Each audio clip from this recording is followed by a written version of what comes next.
Oh, vegan Sunday school. Let's have some, Against what is cool. Let's repair the schism between the savers and the enslaved, the saints and the forsaken. Let's bring the Sunday school. let it be mistaken.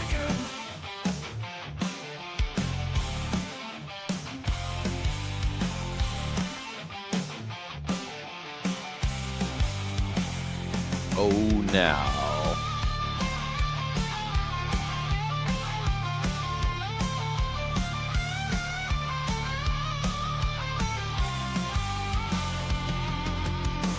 Vegan Sunday school.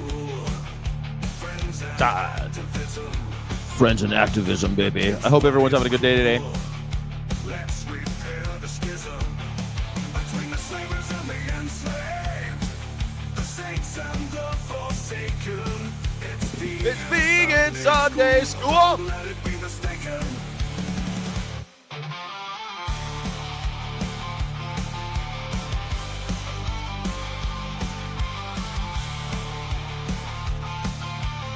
Yeah. All right. It's just me today.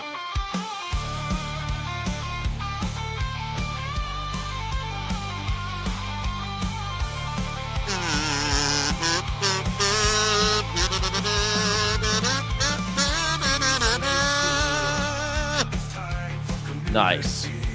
Hey, everybody. Passion is cool. This is the jam of the century. Hey, everybody. Welcome to Vegan Sunday School. My name is Kai Jack Morgan. In case you didn't know, don't forget you can like and subscribe right away, just if you're feeling cool. Like Kathy Skywalker, already putting a penny in the pot with $1.99 super sticker. Thank you so much. I love your icons so much. That go vegan with the two bunnies is one of my favorite. Looks like they're giving each other high fives. What is that? Is it a badge? Is it a button? It's a badge button. It's a button badge. I thank you all for being here. It's daylight savings time in America, so we're having a little bit of a chemical difficulty with Chip because I am an hour early as far as he's concerned. So we're still going to have a panel discussion about stuff. I mean, he's texting me right now. He's like, "Why are you going early? Early, you're going early, you stupid Americans." It's great, but I wanted to tell you something. I wanted to tell you how much I loved Paddington Bear. Have you seen Paddington Bear yet?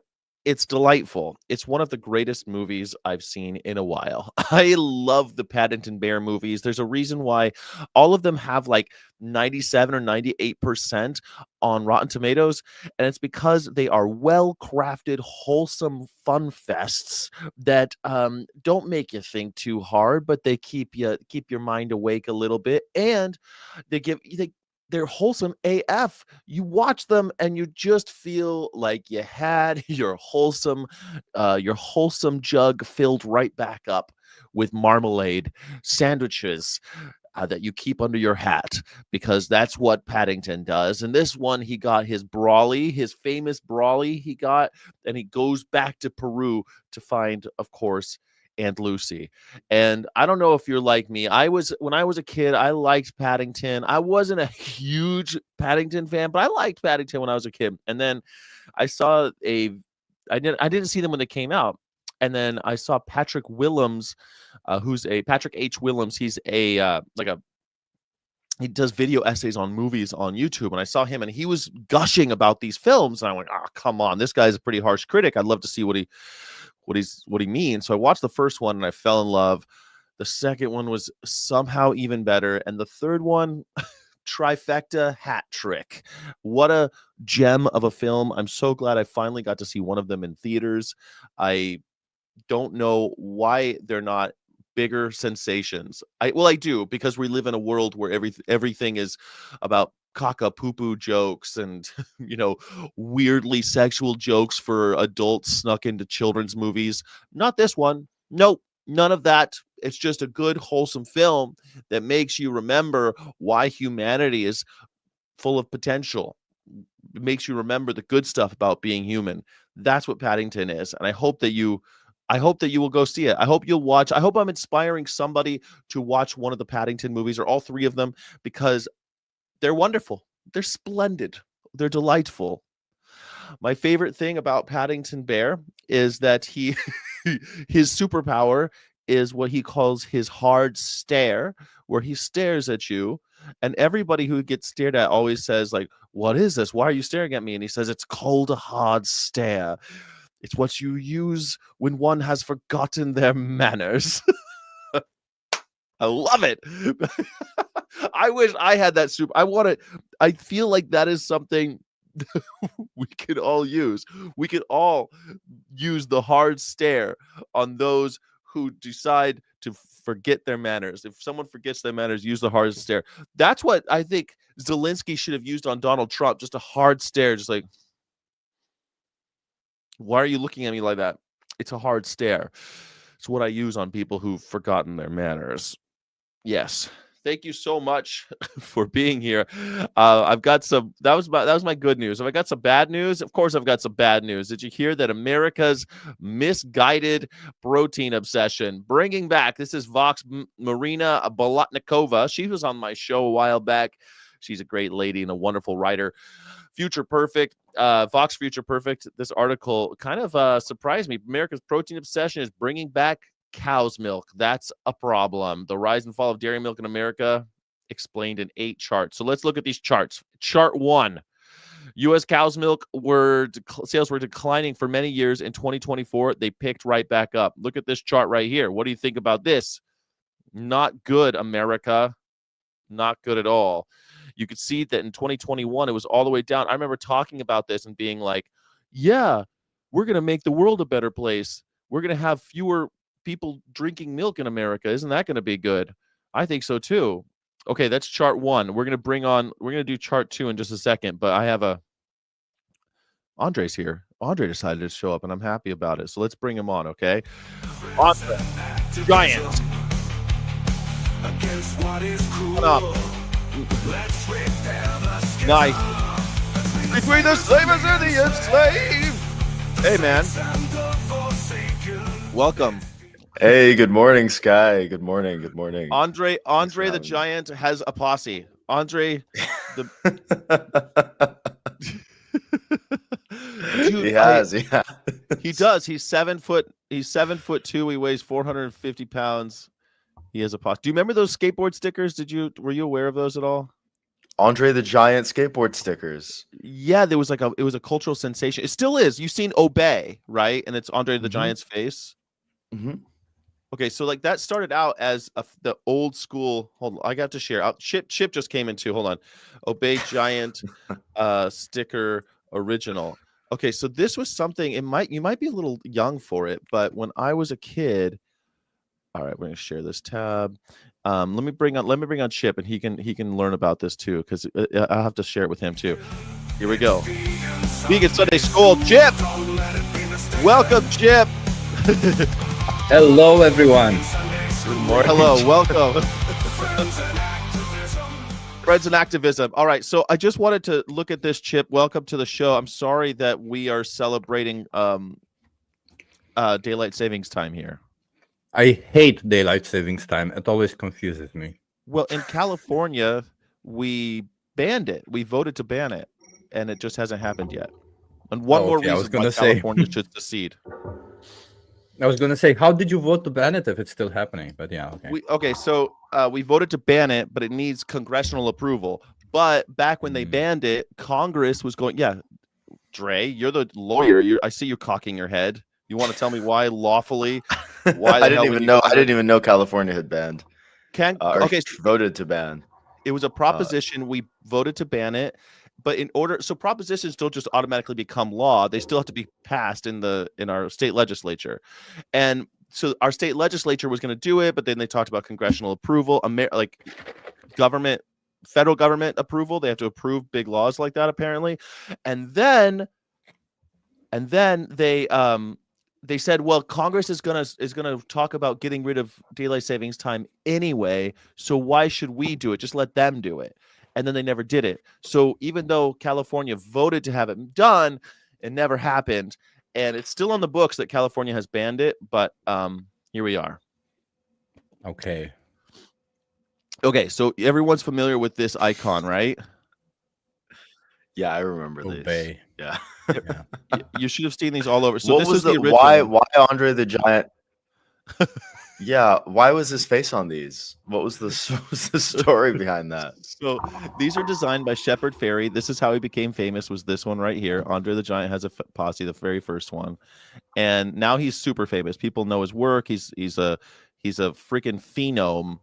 He is his work is everywhere. This is just the Andre stuff, but people probably know him more because of the hope poster with Barack Obama, right? Everyone knows that one. You with me? Yeah. Okay. It's exactly the same as this one, but hope, right? No, it's Shepard Fairey. No, you guys really? Hope Obama poster. I mean, it's similar. It's fairly similar. Is right? it? Oh, it's not. It's not. Yeah. It's not. Okay. This is multiple. No, colors, it's similar. It's similar. It's a man's face and some writing underneath in all caps, a 4-letter word. It is a portrait. Basically the same. She did one of Andre the Giant and Obama are probably the same person. Yeah, probably. He also did one of Angela Davis, which I love. Just to make this is Vegan Sunday School, so we did this one of vegan activist Angela Davis. She did this great picture of her. So that's also this is kind of like Andre the Giant too, right? He has a style, sure, right? But anyway, point is, I like this one more than the other ones. Well, this one is nicer. Recent. Yeah, he's a famous artist, and he's done lots of different. I've been to many of his exhibits, and I've seen lots of his work. I'm a fan. What's his name? Shepard Fairey. Oh, crap. I'm sorry. I have to be right. Bye, Chip. Farewell, Chip. So I just received some good news. What is it? My vegan friend here in Portland is alive, which is big. That's huge. Yeah, Sky, you ever go foraging for mushrooms? A long time ago, actually. Funny enough, in Germany, I went foraging for mushrooms. Yeah. Yeah, in Germany, there's even like a little booth, and you get to take your mushrooms to a dude, and he tells you like which ones you can eat, which ones you can't. But yeah, in the forest. Damn. I went to in the Schwarzwald. Why did you ask me about foraging for mushrooms? My friend here was foraging for mushrooms and ate apparently a ton of them, and then just started releasing them again via via yak. Mm-hmm. And I was uncertain whether or not he would live another day, but he seems to have. So congratulations to him, Jackie Boyle. Thank you so much. Made memory. Green hearts of courage for your mushroom foraging friend from Jackie Boyle. Okay, so in Germany they have a dude in the forest that you go to, and you just take your mushrooms after having foraged them and say, "Hey, here are the ones that I found." And he goes, "Ja, das ist gut, das ist nicht so gut, das ist giftig, aber das sollst du mal nicht essen, weil es nicht schmeckt, und das aber sehr schön." And that, see. You speak German, you know what I said. So yeah, and it's good. That one's So these guys he's in the forest too as you bring them to him. Like he has a booth set up in the forest, and just everyone brings. He's like a ranger. Yeah. He's like a ranger. Yeah, like a mushroom ranger, or I would say like, we have forest rangers here in America, and when they imagine a national forest, except before having had Elon Musk cut all of our National Forest Service. Before that, we had people who would help. Yeah. Chip, welcome back. I'm sorry. It's just that. So just to explain myself, the time has changed in US, but not in Europe. Hence why I think it's so ridiculous that this whole time change thing. It's like if you've ever been a software engineer and had to implement this whole different time zones thing, different hours, you realize just how ridiculous it is across the globe. Like it's the most insane, ridiculous thing of how we manage time. But anyway, because of that, it's 1 hour earlier for me. So when I came home, the first thing I usually do is I cook my food so that I eat something before the show. And I thought I forgot the stove on, but I Oh, and didn't. you almost burned Yeah, down your little apartment. I didn't want that. Yeah. So Banksy and the band Massive Attack, I've heard that so many times. Banksy might be the guy from Massive Attack. Might be Massive Attack. It might be the whole band. Shepherd Fairy. Back to Shepherd Fairy. So the Obey Giant thing, all right? Obey Andre the Giant, because we have Andre here. This is how we got on this little tangent. But like, no, he was a skateboarder and he just wanted some stickers. And so he designed some stickers for his skateboard posse. And they were making jokes. It was like some inside joke with the skateboarder group. Andrew the Giant, like Andre the Giant riding a skateboard would be so funny. I think they were just joking about it. He's 7, and plus wrestling was really big at the time. You know, Andre the Giant has a posse, and so they just started sticking at places. And then he started like releasing. It was the early days of the internet, and so he put his stickers online, and he said, "Print these out and put them wherever you want." And people just started doing it, and he became this huge sensation. He ended up getting reamed by the government because of he got put on the hook for all of that graffiti that he might not have done. Like he literally physically wouldn't be able to do it. But they hooked him and they nabbed him and he had to spend all this money. Luckily, he had already become a famous artist and stuff, so he wasn't. But they came after him and they like wanted to put him in jail and make him pay a bunch of money for property destruction and shit, even though he didn't do it. But then do you have such strict rules in US that if somebody makes a nice mural on a wall, you'll be like, no, how dare you make this white wall into something meaningful? Yeah. You should be punished for that. Yeah. Technically, yeah. Yeah, it's a whole thing. That's insane. Yeah, you go to jail. Yeah, you go to jail. But wait, Like even famous artists have had major issues. Yeah, like big problems. Like so then Weiland is one of the most internationally recognized artists in the world, and he's had problems because he's done murals that people have painted over and called ugly or whatever.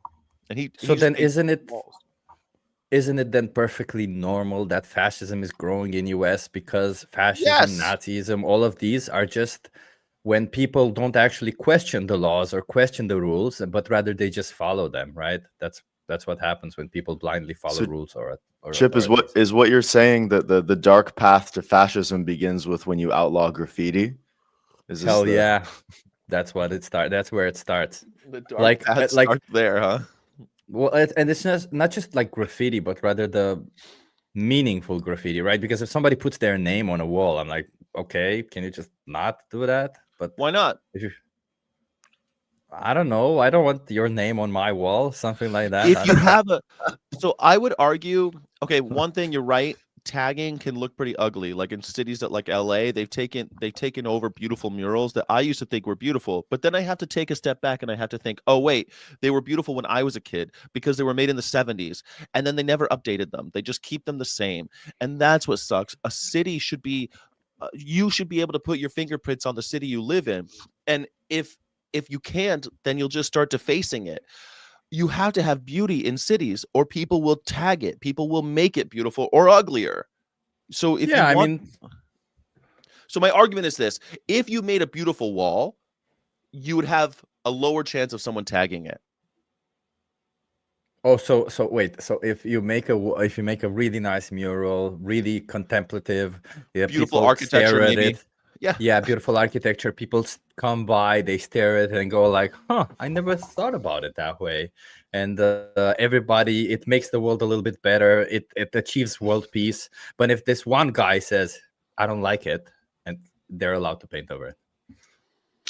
Your chances of having someone paint on something illegally go down if what they're painting on is already quite beautiful and appreciated by more people. Fair enough. Isn't a lot of tagging though about territory, about like gang territory? Isn't that I think kind in of the the old idea? days I think in the old days it was, man, but you know, I grew up in LA and we would tag on shit just because we thought it'd be cool to write our name, and shit was ugly and like we didn't care, and we like there's a little bit of that who gives a shit when you're a kid, you know. I think we all go through it. But but yeah, I think it's I don't think it's tagging your territory like this is where I sell drugs now. I think that's kind of old style 80s stuff. Isn't it? This is where I paint my name now. It's like I was here, you know. Yeah. George Washington's tag is at Natural Bridge. Like he tagged it George frickin' Washington. He carved his name into a wall down there, and everyone thinks it's so wonderful. But like, if you did it today, it would be considered defacing. Why is George Washington allowed to do it, but this generation isn't?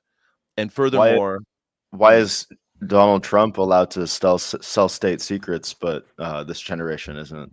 yes, good question. Why is it the powerful can get away with doing things that not to equate George Washington's tagging of George Washington is a close second to Donald Trump when it comes to presidents. He said that in his freaking State of the Union, the State of the Union that wasn't a State of the Union. What I'm saying is that, okay, look, if you have ugly cities, which is what we have in America, our cities are fugly. They're hideous mostly. Like, there's some little parts that are pretty, but most of it's shit. And what that does is contribute to the despair in the human psyche. And if you are a generation just experiencing despair and you're not allowed to do anything, you can't do shit, and they've taken away all the places you can hang out in public, and the only place you can do anything is online playing Call of Duty, yeah, tag it up, fuck it, like, you know what I mean? Tag it. You're right. Everything is not for you. It's built for some old generation that's past, you know. So it sounds like tagging is a result of many social problems. That Yes. If we, instead of victim blaming the walls for being ugly, maybe we should take care of the people in the city, and then we wouldn't have tagging. Yeah, well, I would say that the tagger is also a victim, right? You're right, except the tagger is the victim, I think. And the wall, we're victim blaming. We're saying these fucking taggers, why can't we just stop these tagging? Well, you can stop tagging. Make the city beautiful. Have basketball America games. Maba. Make America beautiful again. Yeah, except that's not what's going to happen, right? They're going to start drilling in the Grand Canyon. So no, that's Wait, what? Are they actually going to do that? No, that's an exaggeration. But they've tried to do mineral stuff in the Grand Canyon for a long time, and now Donald Trump has just paved the way for something like that to happen. So, I thought the plan was parking lots and McDonald's and big old superstores, Walmart superstores in the Grand Canyon. That'll be perfect. Would you be surprised? Wow. Drill, baby, drill it. We have national forests in Alaska, though, where they do know there's oil, and that's what I think the national forest thing was about, defunding the national forests. But and plus, that's closer to Russia. They can just sell it to Russia. After all, I can buy citizenship for $5 million now. Yeah, you can. In US? Madeline. Yeah, we have the gold card. You haven't heard about the gold card? It's great. You could, for $5 million, you could buy, it's like the green card, except it's gold. And you could just spend $5 million and become a path to citizen. Yep. It's crazy. What if you're a convicted rapist? We have a president. You can become president. You get to become president. Yeah, of course. But wait, what if you're a drug lord? Right? Like, if you have a lot of money, are you going to get US citizenship? Because I thought this whole thing of Trump is that we don't want any drugs in our country or stuff like that. Yeah, he says that. But, you know, come on. Like, he doesn't care if poor people die of fentanyl. I don't believe in that fentanyl shit at all. The real question is, why does he want to have all these tariffs? If it's not about the fentanyl, and it's not about Canadian, I don't know why he hates the Canadians so much, to be honest. Why would you have why have the tariffs? Why tank our economy? I thought he backpedaled on the Canadian tariffs. Backpedaled on both when it came to auto parts. But I bought coffee yesterday, 60 cents more. Damn. Which is like about an 18% increase. Yeah, I think what's happening with the tariffs here is you have Trump trying to pressure Canada into giving up some whatever economic concessions they are, whether it's annexation or whether it's give better deals on rare earth minerals. Yeah. So that Elon can have his rare earth minerals, and then everybody's happy. Yeah, I think there's that. I think there's another thing too. And so Donald J. Trump Jr. Tweeted when it was really messed up. So I don't know if you follow crypto, but crypto was going down, and Donald J. Trump Jr. said, "Buy the dip," which to me is financial advice and insider trading, because the next day after that tweet, the reserve, the crypto reserve, was announced that they want to do it, and of course it went skyrocketed. All of a sudden, crypto went straight up. It's down again, but if you did buy the dip, you would have made a shitload of money. If you bought when he told you to and sold shortly thereafter, you would have made a lot of money. I think they're doing the same thing with the stock market, Dre. I think tariffs tear down when you have these tariffs, the stock market plunges. You can sell all of your shit coins, because Trump's shit coins, he made a bunch of money off of that, or all of his NFTs, sell them all, pump it into the stock market, cancel the tariff, stock market goes back up. You win a bunch of money. You've also laundered a bunch of money from your crypto investments. But we all know that that's their whole thing, right? That's how they make money. They make the stock market go down, buy some stocks because they can afford it, and then goes back up, and not just that, but imagine the ridiculousness of it. But not just that, but afterwards, as the stock market will resume and will continue to increase like it normally does, they'll also say, "I made it happen. It's because of me that the stock market is increasing now." It's like, what? Because he literally just said that, there's going to be a bumpy ride at the beginning, right? Yeah. So a slight adjustment, but we're okay with that. You're okay with that. I'm not okay with that. My coffee just went up 20%.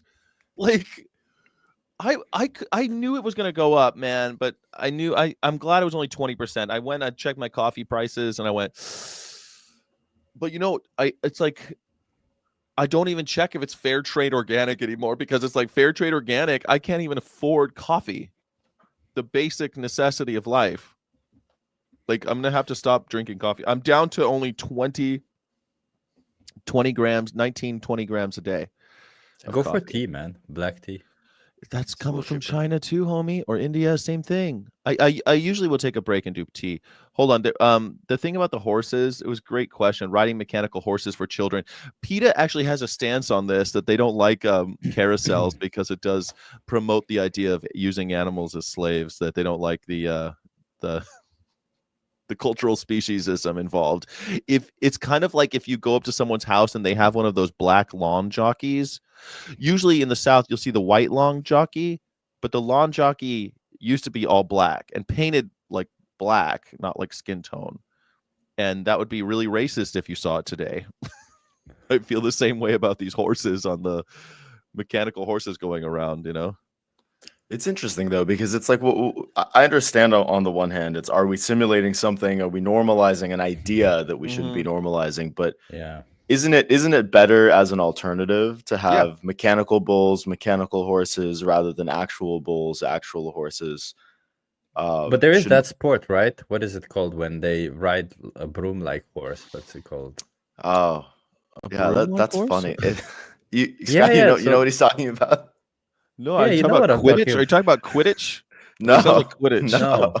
No. So it's very popular in the U.S. where they get these toy horses, like horse heads, like a on hobby sticks. Horse. Yeah, like the children. Yeah, and they jump around and they like jump over hurdles. They're humans jumping over the hurdles with their own legs. With their own legs, on these tracks, but they hold the horse kind of between their legs while they're running around this track, and it looks very silly. Hobby horse, that's what it is. Yeah, it's called a hobby horse. I know what a broom horse is. Yeah, hobby horse. Yeah. And they run around and they jump over things. Yeah, and it looks kind of silly, but it's kind of amazing though, in a way, isn't it? Because it's like, here we are showing the power of human might, of human ingenuity. No horses involved. But would PETA come out against that as well? Because they're still having these toy horses that they're holding. If I'm honest with you, man, I understand PETA's point of view, but I also feel like, man, we got bigger fish to free. Why am I worried about this right now? And I know we should be worried about it all, because like it reinforcing the idea of enslaving animals, right?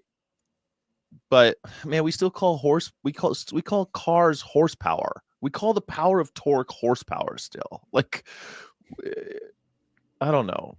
It Fair seems like a. I do like carousels with mythical creatures though, like lions. Like we don't ride lions, so having a lion. I know lions aren't mythical, but like we don't ride lions, so They will be soon. The way Yeah, they will animals be. are going extinct.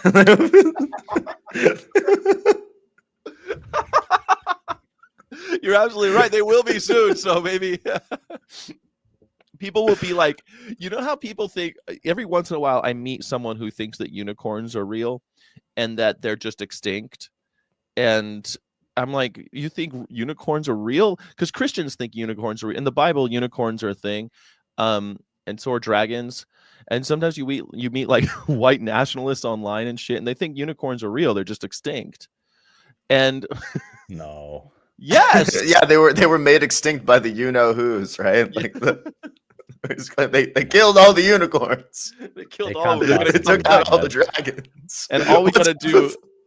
What kind of white nationalists are these? Like, are these the Most LARPing Lord of the Rings? Like, You guys think no, dude. White nationalists think that that unicorns and dragons are real. Listen to it, dude. Go down that rabbit hole and listen I mean, there to is an animal called dragon, though. That's not what I'm talking about. talking Shit. about Like the Komodo dragon. I'm not talking about Yeah. the Komodo dragon or the monitor lizard. Yeah. No, I'm not talking about them. I mean, I'm Man. being pedantic right now. I know. they think that unicorns are coming back if you elect Donald Trump. Unicorns aren't real. I know, Lizzie. apparently they used to be real. In the Bible, they're real. If you believe in the Bible, you believe in unicorns. Are unicorns actually in the Bible? Is that Yes, like 10 times. Like, what? What? Unicorns are in the Bible? you think I'm making Genuinely? this up? Are unicorns in the Bible? Where All right. in the Bible? The Hebrew Bible mentions an animal called re'em that has been translated as unicorn. In some Christian Bible translations, most scholars agree that re'em was likely another animal, such as an auroch or a rhinoceros. But unicorns are in the Bible in Genesis. Okay, the Hebrew word re'em in 9 times. I said 10. 9 times unicorns. Yes. In some later versions of the Bible, the word is translated as wild ox. But unicorns are definitely in the Bible. Are they Sorry. described? Is there like a horn component that's described? Yeah, they're that's why they think there were rhinoceroses instead, but they're translated as wild ox for some reason, auroch. Let me see if I can hold on. I'll share this tab and you can see I'm not like this is vegan adjacent. Why did those woke liberals kill all of the Bible? Why does the KJV Bible mention unicorns? Deuteronomy, the King James Version Bible, mentions unicorns. The Hebrew word is re'em, which is monokeros, which means unicorn. Okay. What was the context? Like, can we look at any of these passages if that's okay? Like, I'm also curious. What Yes. are they? Okay. Yes. It's like, did they do magic? Like, are they flying? What's going on with these unicorns? God compares his own strength to that of a wild ox or unicorn. I don't know, because in later versions they translate it beast with a horn. It's described as a beast with a horn. Beast with the horn. So in in Numbers though, there's one where where the beast has more than one horn. But hold on, let's get one of these.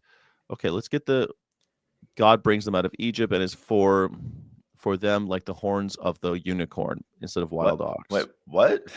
God brings them out of Egypt and is for them like the horns of the unicorn. God brought them out of Egypt. And so there's all these different unicorn. Yeah. So it's like, what is the horn of the unicorn though? Is it the weapon of the unicorn? He has strength like a unicorn. Okay. It's the strength of his unicorn. That's the KJV Bible. Interesting.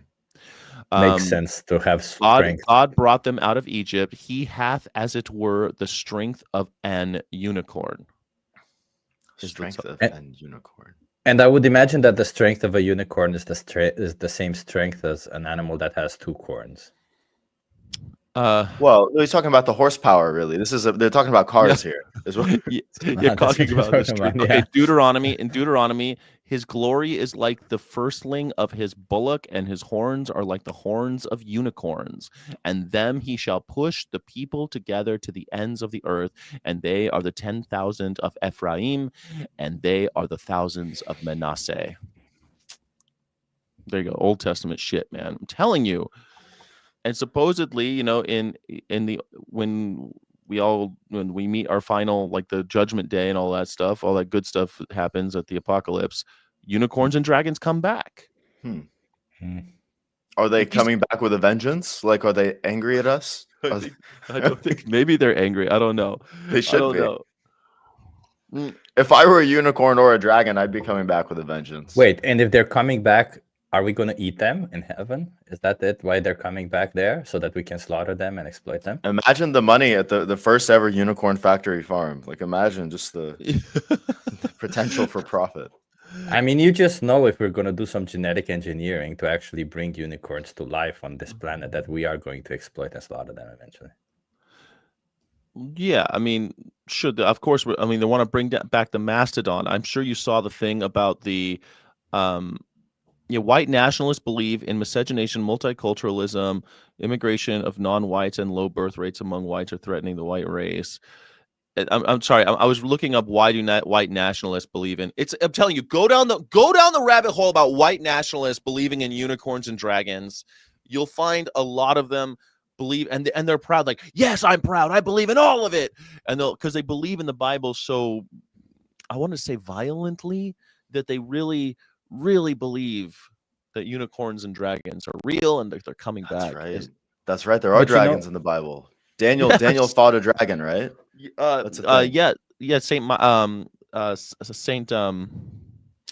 Daniel fights dragons and lions, and then he doesn't fight the lion, right? He just sleeps next to the lions, and then Saint George slays a dragon.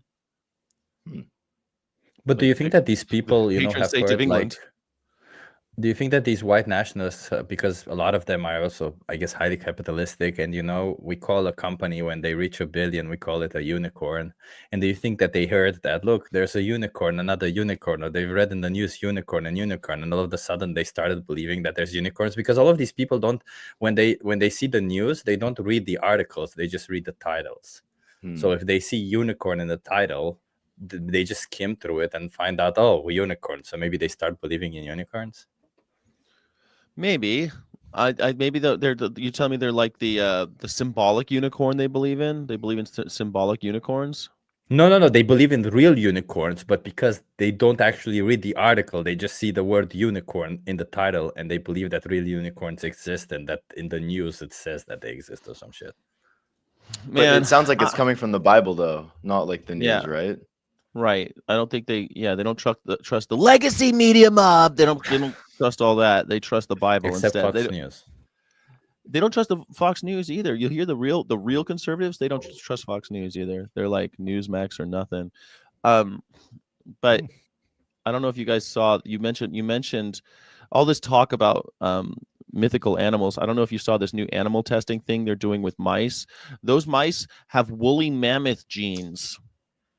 They put woolly mammoth DNA into mice, and they made woolly mice. That's why they have golden woolly hair. What are we doing, man? What are we doing? This is like an idiocracy where, all the scientists spent so much time trying to stop male pattern baldness that they forgot all the actual why are we doing this? What is the purpose? These poor mice, like what's going on here? What's the end game? They're trying to splice woolly mammoth genes into elephants. So in order to do that, they have to try on mice first, because they want to bring back the woolly mammoth. Now I ask you, does that mean when we bring back an elephant hybrid, is that a woolly mammoth? You got to admit, these are cute mice. Can we just take a second? They're cute as fuck. I mean, come on. They are cute, yeah. Don't say that too loud. They're going to start selling them. They're going to start breeding them. You don't think that's in the works? Get your mammoth mouse. Get your mouse smith. Yeah, your mouse smith. your woolly mouse, or your mouseodon. Your mouseodon. That sounds bad. That sounds kind of mouseodon. mouse to die. It also reminds me of the story of the mouse that finds the thorn in the elephant's foot, and he takes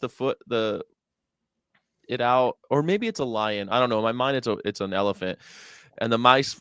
No, elephants never forget, and then the elephant saves the mouse later because the mouse helped him. It's like it's not Grimm. It's Aesop's, I think.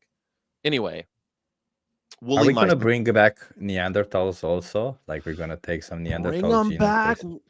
Dude, why are we trying to make BuddyBot? Why is Elon trying to make BuddyBot? Bring back Neanderthals and we can just enslave them. You know, Sure. I don't know that we'd win out in a battle against a Neanderthal. They had pretty large brains. They had larger cranial capacity than we did. But we were more violent. They had stronger limbs, shorter limbs, but stronger limbs, thicker, higher bone density. They were kind of cool. They had the capacity for speech, almost certainly. So I don't know that we'd win out. I think it's just we're more violent last time.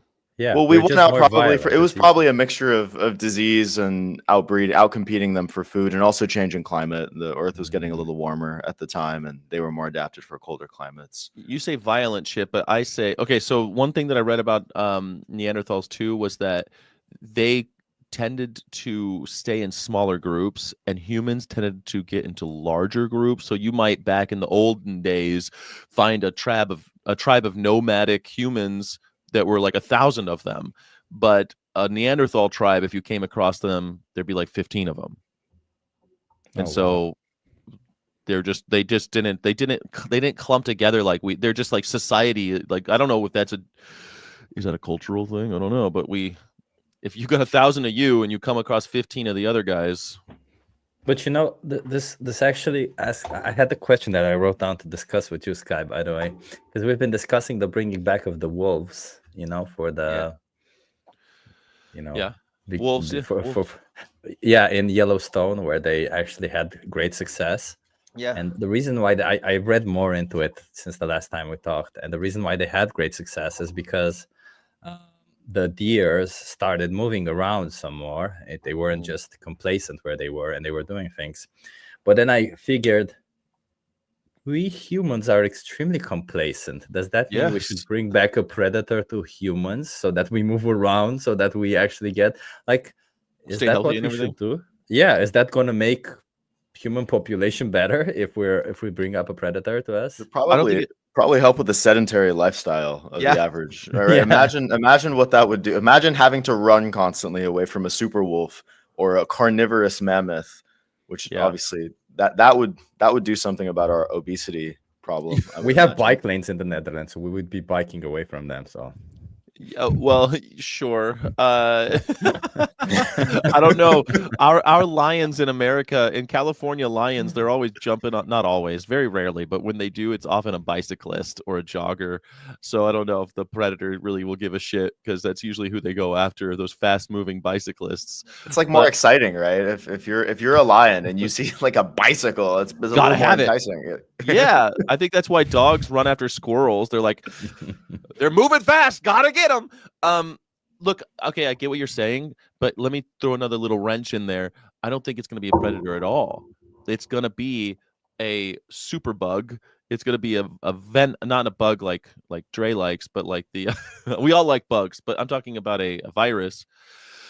Every time you see a movie about viruses, humans, they break up into smaller groups. They all get into tinier groups. It's our cities. We're in these. Have you ever seen Dinner with Andre, where he talks about New York being a prison built by the prisoners? I have seen the episode in there's an episode that makes fun of that pokes fun of the Dinner with Andre. You haven't seen Dinner with Andre? Andre, you have not seen Dinner with Andre? I have not. What is this? Is this like a movie? Is it a show? It's a movie. Yeah, it's a great movie. It's a great movie about two guys. One of them is have you ever seen Princess Bride? The guy who's like the really smart Sicilian, who's like inconceivable. That guy. I'm trying to bring it back to Andre the Giant here with the reference to inconceivable. Are we in the 80s? Like, where are we, like, temporally? We're in the 80s. Okay. Yeah, it's fantastic. It's two guys sit down for dinner and they talk about all sorts of things. But it really is like an experimental film that it blew people's mind at the time. It won a bunch of awards and stuff. It's a good movie. But in it, there's this part where one of them is talking about how New York is someone likes Mobius likes the movie. Thank you. One person knows what movie I'm going to talk about. And Matty Krasnow says, yes, agrees. It'll be a pandemic. Yeah. But it's a pandemic that will tear us apart because we live in places like New York City, which is basically a prison built by the prisoners. It's a wonderful thing where like this guy who he's not a believer. He doesn't believe in things like that. And he goes and has dinner with Andre and who talks like this. He talks about crazy ideas like New York being a prison. And you ever hear anybody saying they want to leave? Yeah, everyone wants to leave New York. Do you know anyone who leaves? That nobody leaves.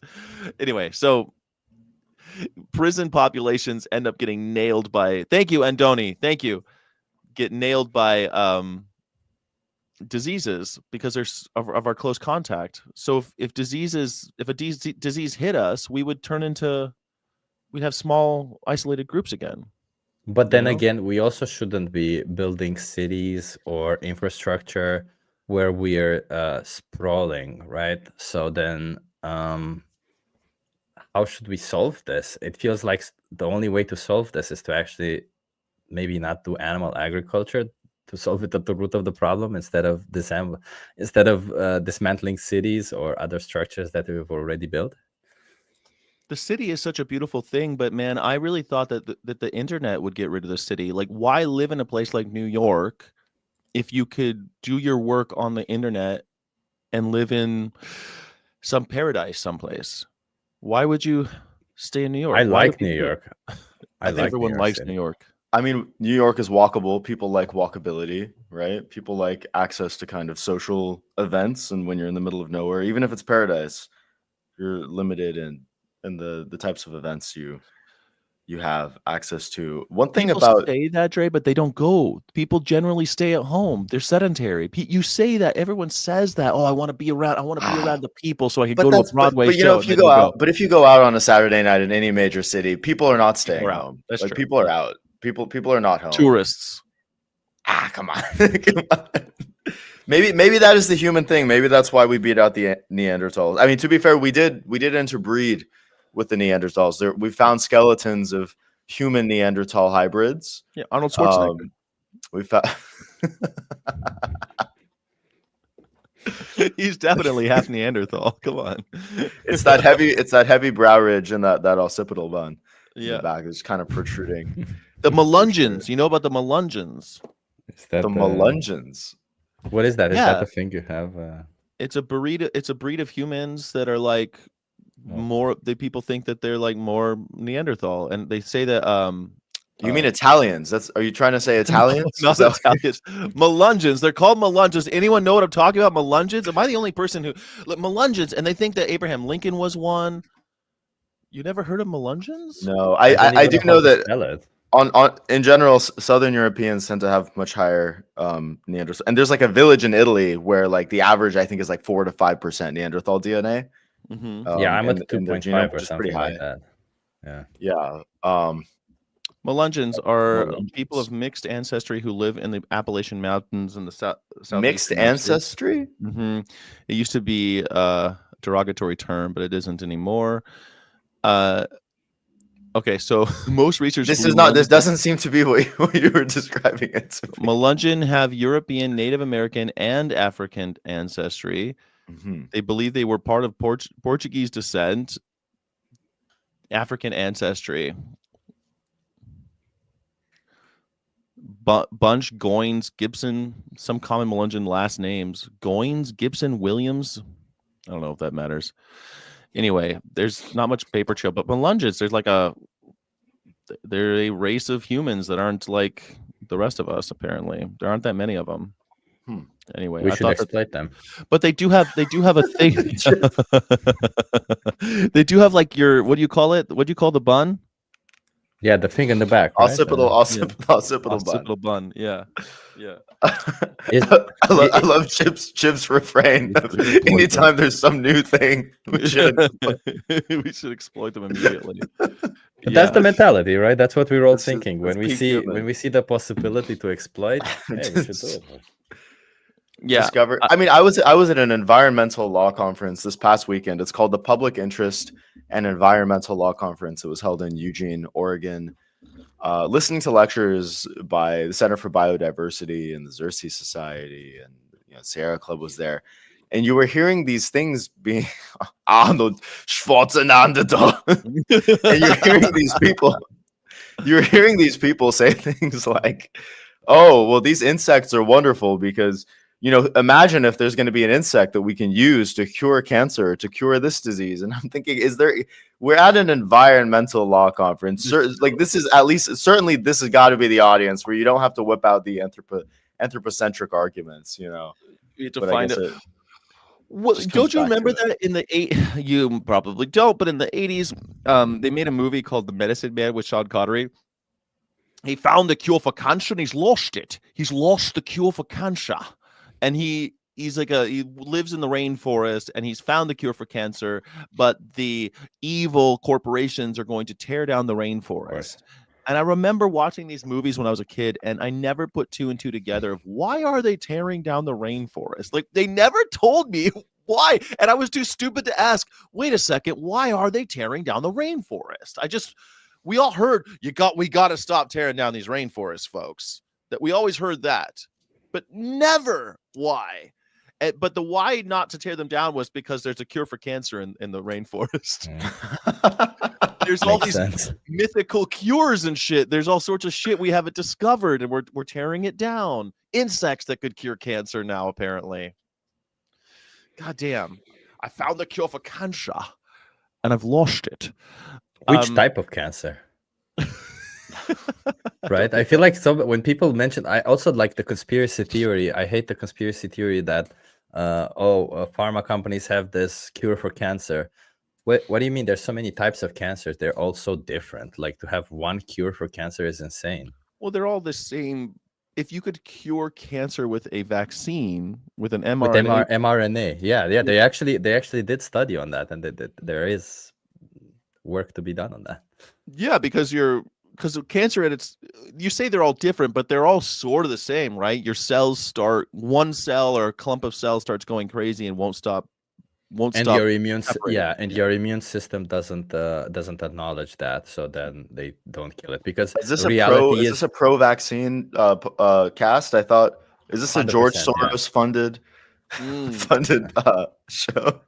Yeah, I don't know. Sky is obviously a billion. Do we believe in science? I believe in vaccines big time. I don't know if you guys have been following the measles, but measles. Yeah, it's.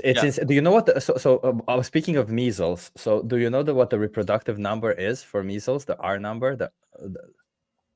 No. So the R number. Let's put it this way. Why don't you explain to me what an R number is first? Because I've been reading about people dying, Chip. I don't know about what the R number is. Fair enough. Okay. So the R number is basically represents how many people can one infected person infect, right? So for COVID, it was between 1 and 2.5. For the seasonal flu, it's between 0.9 and 2, something like that. And for the measles virus, it's 12. So one person with measles can potentially infect 12 people. So each person is a super spreader. It's highly contagious, yes. And in order to reach herd immunity, we need to be at least 95% immunized. So the reason why this is happening in Texas, because it is happening in Texas, is because the immunity before in 2019 was at 95.2, 95.3%, the herd immunity, and now it's at like 93%. So it's just going through population now because of it. Amazing. And another interesting part about the measles virus, the reason why it's so dangerous is because, if I'm not mistaken, the measles virus is the one virus which removes your T cells. So any immunity that you had towards other viruses, if you get the measles, your other immunity will be destroyed, even Like if you AIDS. survive. Yeah. Wow, So it's this kind sounds of like a great way to wipe out humanity. Yeah. measles could potentially do that. Yeah. But I said know there's all these people talking about like population conspiracy theories, and Elon Musk and all these wealthy billionaires are trying to eliminate they're genetically engineering these diseases and viruses to kill all humans. I don't think that stuff is true, because if we get like super measles that kills everybody, how are these guys going to make any money? Like they need people to make money, and you would think they would push vaccines for that reason. No, I think that they get a little crazy. Like, I think that someone like Elon, first of all, I think he's stupid. I just read a thing today about how 50% of the rockets that went up have been, the 4 out of the last 8 have blown up in the sky. It's like, he's better than NASA. Man, I remember when a rocket exploding in the sky was super rare. And now it's like, another one. It looks like another rocket exploded, and they had to divert thousands of airplanes. No big deal. But I think that guys, they get that type of money and they start getting a little wiki, and they start thinking, I want more power. And then they start thinking, I want to save the world. I'm obviously chosen. God chose me to have God's chosen money. Billionaire. Right? I think it's a little bit different. I think you need a challenge. I think when you have that much money, you can throw money at any problem you have and you solve it. You basically have no issues in your life. So you're looking for challenges. So then as you say, Sky, I'm going to save the world. And Elon, it's Batman. He's on a crusade to end crime, when he could end crime by investing in infrastructure of Gotham. Instead, he's going to beat up people with mental disorders. They're unhoused people, starving people in Gotham, and instead he's like, let me just go out and beat these guys up. Yeah, let's beat up this guy. He's crazy. Let's beat him up. Yes. But here is the interesting thing then. Let me ask you this, because this is the interesting thing. So obviously, the reason why it's bad, why he's doing, is because he's judging it on himself, and he has so much power. Like, he thinks he's making the world a better place, and he has so much power that he's actually influencing the world in a certain direction. Whether that is actually a better place or not is debatable, but he is doing a subjective evaluation whether what he's doing is correct, right? So isn't that kind of what we're all doing when we're doing something where we're thinking we're making the world a better place? Isn't vegan activism just that? Isn't that in a sense of... No, because we aren't thinking that we're saving the world because we're God's chosen child. We're the chosen one. Speak for yourself. Yeah, clearly, I am the one who needs to be. No, okay. There are some narcissists that have to be in there there's always some narcissists in every movement, for sure. But no, I don't think that we're. But not about why. But my point isn't necessarily about why, but exactly the practical side of it, right? Let's put aside the why, put aside the fact that maybe he doesn't even think of himself that way, but rather that he's making judgment calls with his money, with his power, and trying to make the world towards what he thinks is right? We all do that in our day-to-day, right? Right? Don't we all make calls and make judgments and make decisions based on what we think will make the world better? Yeah, I think most of these people tend to think most people tend to think they're doing a good thing, right? I'm sure these people genetically breeding woolly. The one that, they think they're like these guys breeding woolly mastodons. I'm sure they think they're improving the world somehow. They're doing a good thing. These people running insect factory farms, they think they're going to solve world hunger. They're all. I'm sure Batman also thinks he's doing. Maybe he is doing a good thing. I don't know. And Batman does give money to orphanages and shit because he's rich, but like, it's one of those things where he really could. There's a funny thing in one of the Batman movies where he sits on the lasso of truth because Wonder Woman has the lasso of truth and he doesn't know he has it, but he's like, I'm fighting crime and I'm doing all these things, but what I should be doing is investing in infrastructure and new ideas to do. And he says it all out loud, and then he lets go of it. And he's like, but it goes back to fighting crime with punches and kicks. But Trey, weren't you the one who sent me the thing about how that I said it sounds a lot like eugenics to me? Was that you that sent me the thing about how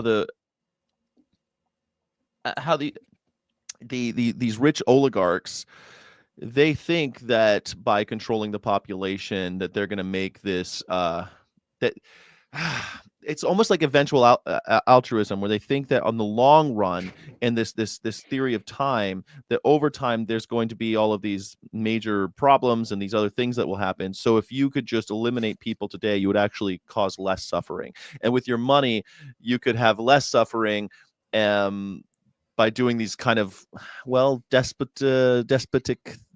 things, you know. I don't know. Yeah, that does sound very effective altruistic. And yeah, well, one thing that I guess maybe, yeah, I think that was me. Yeah, I think it was you that sent me that.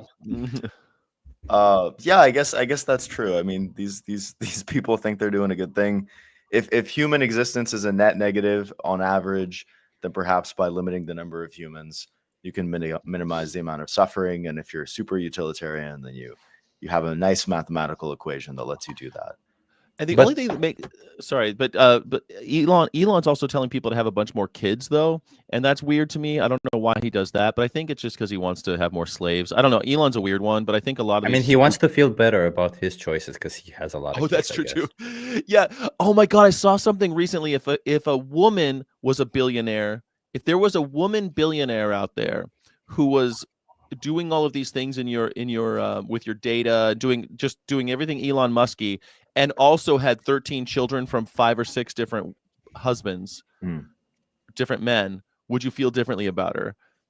And I think people absolutely would. There's no way if a woman had 5 different men with 13 babies, they would absolutely 100%.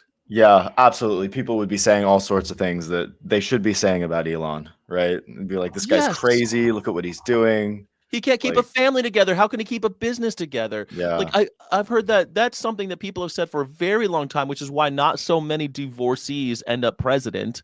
Like, I don't think, has there been one before Trump? I don't think there was a divorcee before Trump. I want to say no. You know, George Washington was also a divorcee. He divorced from his teeth. He used to have all these beautiful teeth, the most beautiful teeth. And then he had slave teeth. You know, they used slave teeth to put on the people. Like, he had wooden teeth. Yeah, they had a piece of wood, and then they put a slave tooth on the front of it, and they put that into his face. Like, they would knock out. My God, that's how they made him look like teeth back then. So they would take out humans, slaves. They take their teeth and put them in George Washington's face. Like, that's fucking crazy. I wouldn't be surprised if they wanted to do that with illegal migrants. Criminal migrants. You've noticed now they're saying criminal migrants. Criminal migrants. It's the new terminology. You got to dehumanize them as much as possible. The reason why we can do the Donald Trump, I watch him every day. Every day we watch him every day, folks. Oh, yes, he does. Yes, he does. Have you guys seen the story about the Mexican guy who voted for Trump actually and was stopped by the police and was put in handcuffs? And, yes, that's so insane to me. And now he's rethinking his choices because they just stopped him because he looks Hispanic. Oh my God, that's so... This is something I watched this guy. Leopards ate my face. Right? Yeah, leopards. I watch this guy on Instagram sometimes who's like, I think he's like filming LA cops. He goes, and it's pretty, I love it because he just walks up to LA cops. He's like, it's illegal to have your motorcycle here. You can't park. I know you're doing a speed trap, but it's illegal what you're doing here. You're not allowed to have your motorcycle here. And he's got it, and he tapes them. But he also goes to the police commissioner meetings because those are public meetings. And he went to one. He said, you claim to not be racist, and yet I have all this video of your cops pulling over black police officers as they're driving home. Like, a police officer takes off his uniform, puts it in his locker, gets into his car, and those cars are profiled too because they're black cars. They're cars that black people like. And then the cops pull over cops because the cops are black.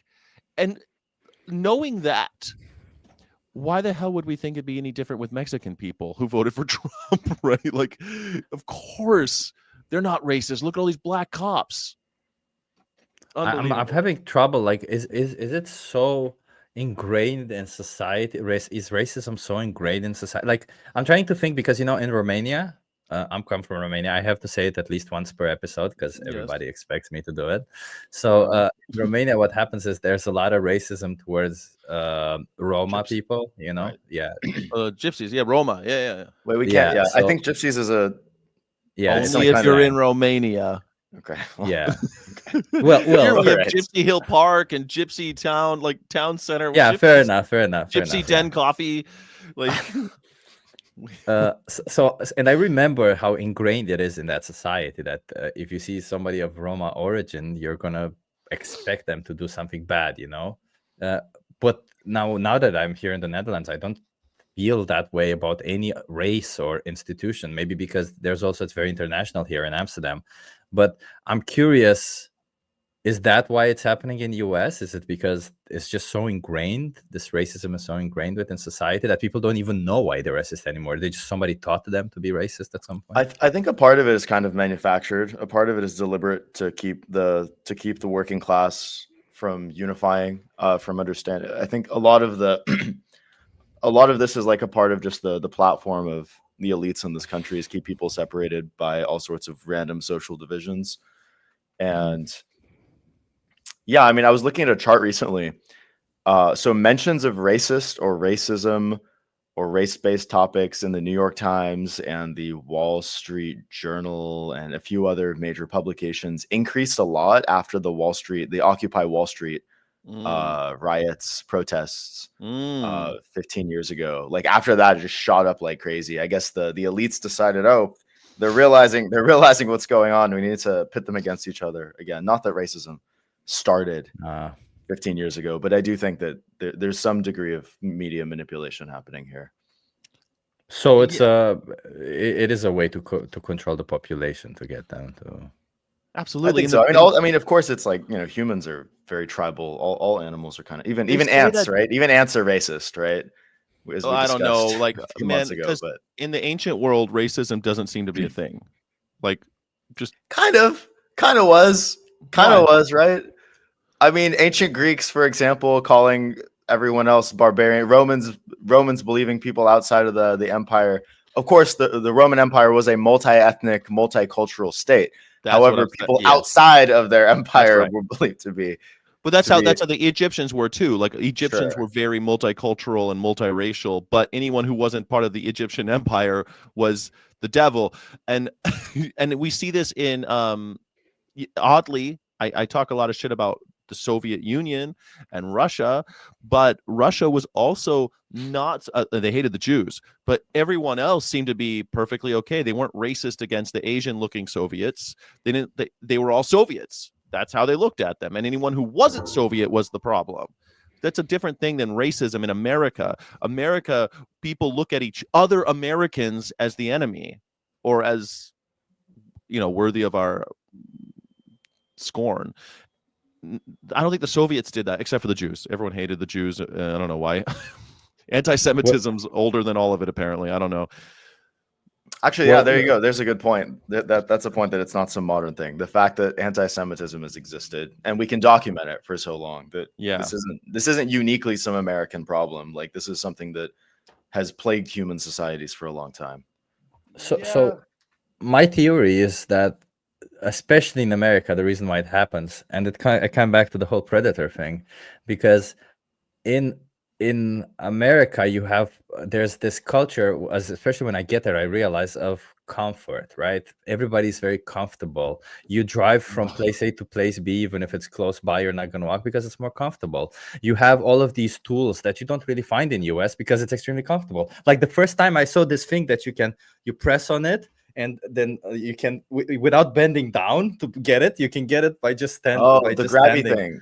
The thing people use to pick up trash, the trash grabber thing. Yeah. Also, that was invented for disabled people because they can't, out of a wheelchair, they can't reach things, or old people, they can't reach things on shelves, so they have the little grabby thing. Fair enough. Yeah, that's why that thing exists. What is that called? Do we have a word for that? Grabby thing worked for me. The grabby, grabby device. I think it's called like a reaching. It's something like a reaching claw or something like that. Reaching claw or something. Reaching claw.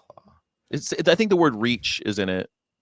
But anyway, The Yeah, point is rethink. that because of all of this Jack Reacher. comfort, I feel like people have an easy life, and when you have an easy life, you're gonna need some conflict, some challenge, straws. something.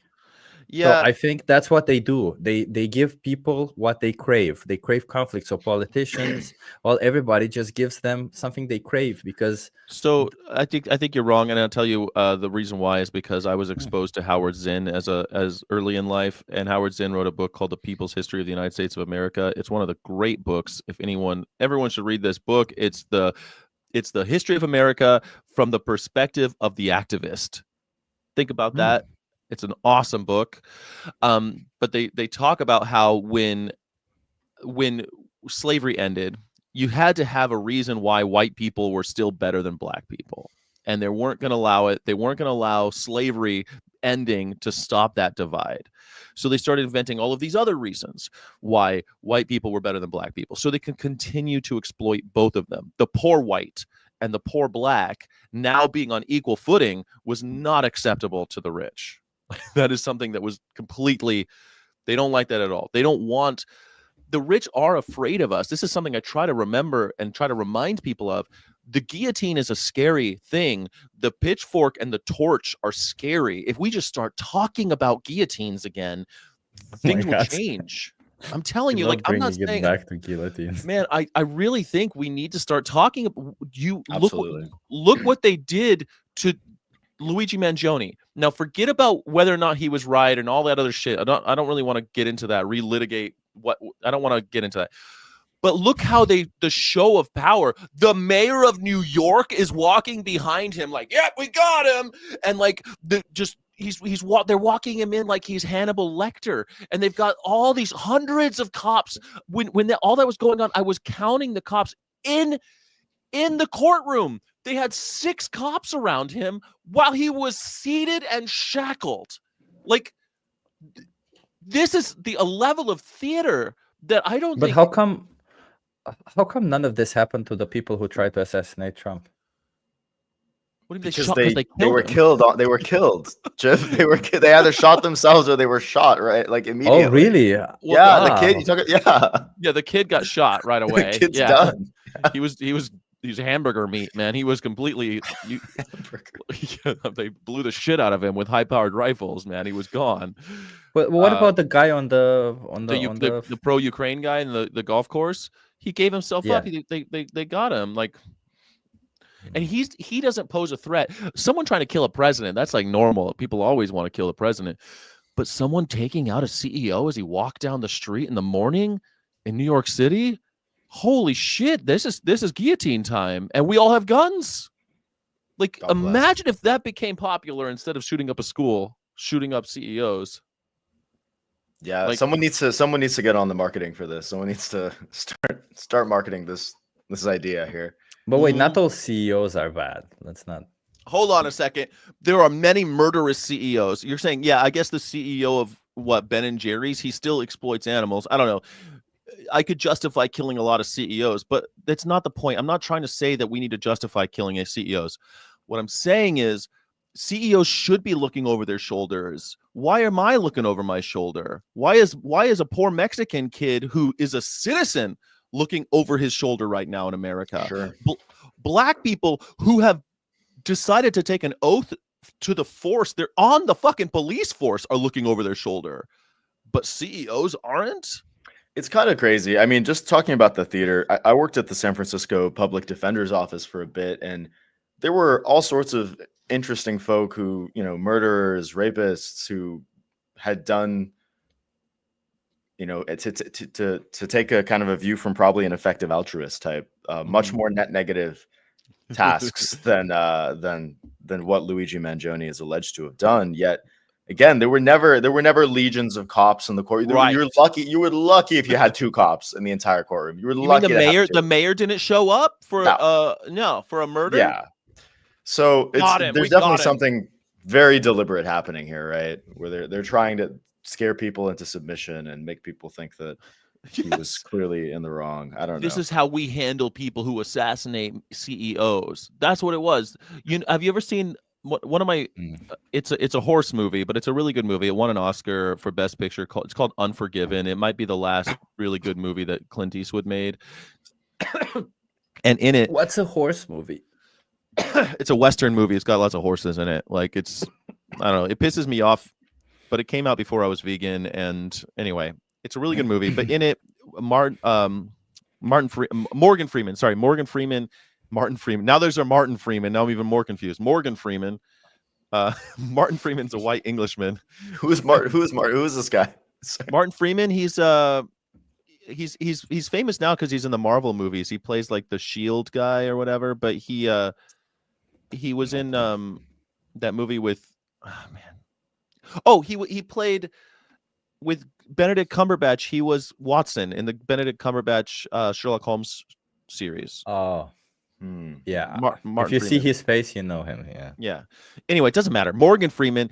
They're on this thing. They want to go kill this guy who cut up a prostitute. That's what the whole story is about. They're like old bounty hunters.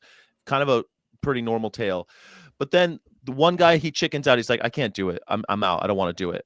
And so the townspeople they catch him, and he's black, and they kill him, and they put him in a coffin in front of the saloon. And they put a sign on him and say, this is what we do to assassins here. And that pisses. I feel like that's what we're doing with Luigi Mangione. Sorry, I don't want to tell you the whole plot of the movie or whatever, but like making a spectacle out of it. Make it a spectacle. This is what we do. Don't you ever do anything to a CEO. But man, better than shooting up a school. Definitely. Much better.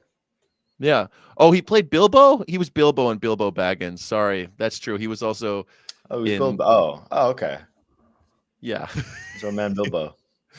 Yeah, he was Bilbo Baggins. While I have you guys here, I did want to just talk about this other thing that Andre sent me. Can we change subjects? Is everyone cool with that? Sure, yeah. Let's do it. I want to talk about the manosphere. Study finds link between young men's consumption of online content from manfluencers and increased negative attitudes, dehumanization, and greater mistrust of women, and more widespread misogynistic beliefs, especially among young men who feel they have been rejected by women in the past. I don't know. I've never been rejected by a woman, so I don't know how that feels. But I've been rejected by it.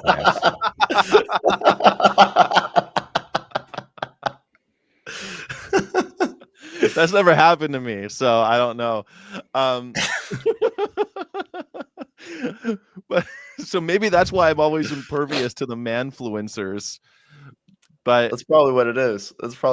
Yeah, you were just never enough of a loser, you know, to need to succumb to such hatred. Yeah, because Kai is tall. That's what women want. They want height. It's insane. You like yeah. I'll tell you something really okay, this is personal, but I'll tell you something personal. When I was most of my life, I was convinced that I was ugly, and I had asthma as a kid. I always felt, and I had parents who were my father was more of the abuser, but like my parents, it just wasn't a good way to grow up. I left home when I was like 16 or 17. And I always had like self-esteem issues. But I was also proactive. I would read books about having self-esteem and stuff like that. I would be, as a young man, I was doing stuff like that, self-help books and shit. But I never had a girl problem, and it was because I was also an artist, I think. And so even though I had all these girls who liked me, I was like, oh, these girls like me, even though I'm so ugly, I'm such a hideous beast. It's because I'm an artist and I'm a writer and I play music, and that's why girls like me. And wait, you play music also? Oh yeah, you do. You've seen me play guitar, yeah. On the show, even on the show. Sometimes. No.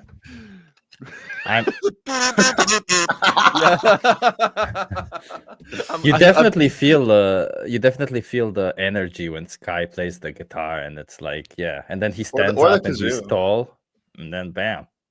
Yeah.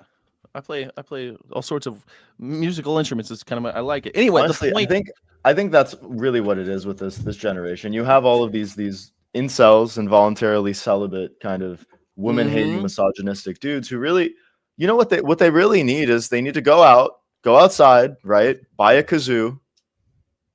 Start playing the kazoo. A triangle. Anything that makes anything. Yes. Literally 2 sticks on a bucket.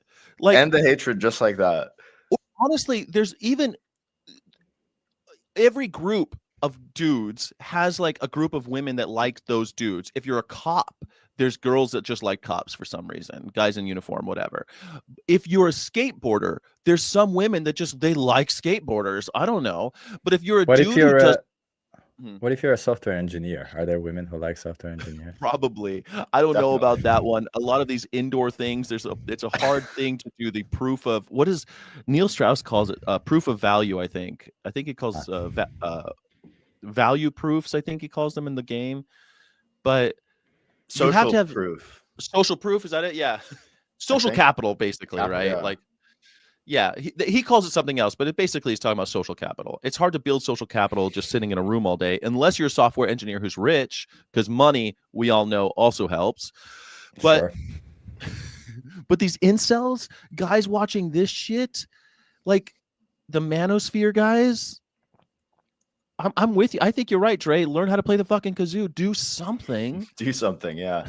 Yeah, I think it's a result of people not. It's a broader trend of people not wanting to take accountability of themselves, not wanting to work on themselves, not wanting to do, and just blame everyone else. They want to blame women. They want to blame society, and they'll latch onto these guys who they get on their podcasts and they say, no, it's not your fault. We're fine. It's their fault. It's their fault. Women. It's women that these whores. Yeah. How about just dealing with rejection? How about learning to deal? I've been rejected a lot. So how about learning to deal with rejection? Can't help you there, Chip. I don't know what that feels like.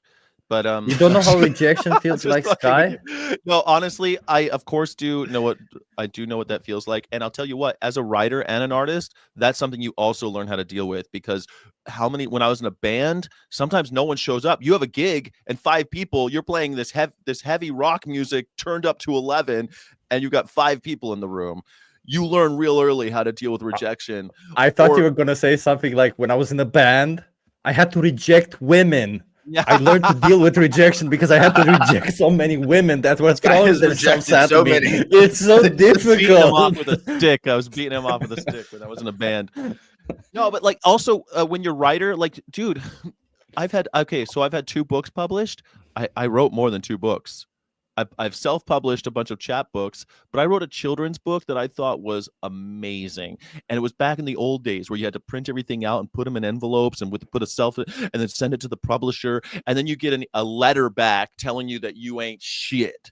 And let me tell you, dude, that's worse than any woman telling you to fuck off at a bar or whatever. So I think dealing with... You know what the problem is, because I was a person who was rejected a lot, and I never felt into that because I went to therapy, you know. So I learned to deal with rejection. But you get rejected, you know. You look at yourself in the mirror and say, "There's nothing wrong with me. Why the hell do I keep getting rejected?" And then you coincidentally you make friends with the people in your proximity. It's not necessarily because that's how we make the friends when we're young, right? People who you were in the same school with, people who you met in college with, people who were in the same college dorm room or some shit, and you become friends with them through proximity. They might be complete assholes or something. Yeah, and like your neighbor, even like yeah, you might have. And for some reason, these people have success with women, and you're like, what the hell? Why am I doing wrong? And they tell you some bullshit thing. Hey, listen, all I do is tell women, you gotta make me this shit or something. I don't know, because that's what they do. They behave all macho. Yeah. And then you're like, oh, should I do this? And then you see this influencer online who says, yeah, you should do this. And oh, wait, my friend also said, so I should learn to trust this guy. It's so weird though, but you know what's funny? The Dre just kind of hit the nail on the head. I'm just going to reiterate it in a different way. But like going out and learning how to improve yourself. You know how they say you can't love others until you love yourself, and other people 100%. Can't love you until you love yourself. But a lot of that is you're not interesting unless you're interested. And so you have to be interested in other shit in order to be interesting. Like, not everyone has to be, you don't have to be like me. I'm interested in all these fucking things, but like, learn something that you're really into and do it. Like, play the kazoo. It could be anything. I in college, you know these guys that got their thing. Like, I knew a guy who just wore purple every day, and he just wore purple, a 3-piece suit, a purple suit, and he had like 10 of them. It looked like he wore that to work, wore that to school every day in college. People loved that guy. I don't even know his name. People thought he was so cool. Like, you could do little gimmicks like that, but That's called peacocking in the But- biz. But Sky, that also may not work, because I was interested in the things that apparently no woman thought they were interesting. Math. Nope, nobody thought it was interesting to bring up math. Okay, I liked. Let me tell you some theories about pi. Nobody cared. Programming. Let me tell you something. Well, nowadays programming is well paid, and everybody. okay, but Chip, insurance salesmen still get laid, and they are interested. The reason why is because they into other stuff. They could be into like.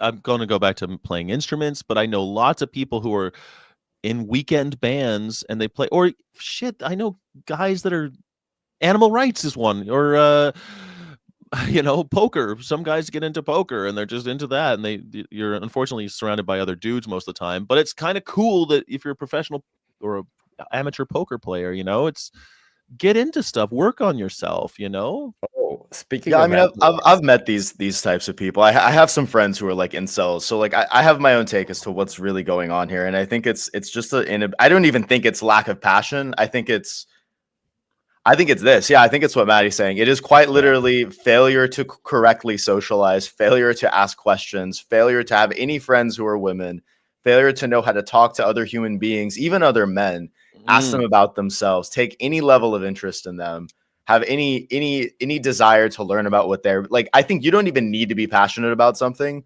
You just have to be a decent communicator and at least be able to engage with somebody else who's passionate about something. And that is often enough to start some kind of relationship. I think that's totally true. You're right. I was just thinking, I used to work I was an English tutor when I was in college, in junior college, community college now they call it. But there were women there that were math tutors. They were totally into math. They loved it. They were passionate about it. And they would be passionate about math. I'd be passionate about poetry or something else that I was interested in. We'd have conversations and exchange ideas about those things. You could share your passions with others. I think the whole point of it is that if you're like nervous, you respond to open-ended questions with close responses, or there's a couple of techniques that you can learn to speak to somebody you don't know if you're a nervous person or stuff like that, right? Like you need to learn to communicate, as Dre says, but it's not that. I don't know. I was interested in a lot of people, but when I was young, I was extremely nervous. And every time I tried speaking to somebody, the conversation would end in like 5 minutes. It was okay, but my whole. You have conversations with people every day about animal rights now, and it's pretty. Now. Yeah, okay, but listen, the first time you did it, you went out into the street. I bet you were nervous, and I've done it so many times. I still get nervous when I do it. I'm like, I feel like a little. But right I went to therapy. I went to therapy to deal with this. Yeah, but you're also putting in the reps. You're putting in the reps, and I think that's what Dre is talking about. You need to put in the reps and get better at talking to people. And I'm not talking about, with the headset while you're playing video games. That can't be the only social interaction we have. Fair enough. Or doom scrolling. Like people think that that's social. That ain't social. Maddie Krasnow says when I talked with girlfriends about what it's like to date men, we are always surprised when a guy is genuinely interested in who we are, what we care about, and what we do. LOL, too much to ask. Yeah, exactly. Like they're not interested in anything. You have to be interested to be interesting, is what I said. I think that's pretty good.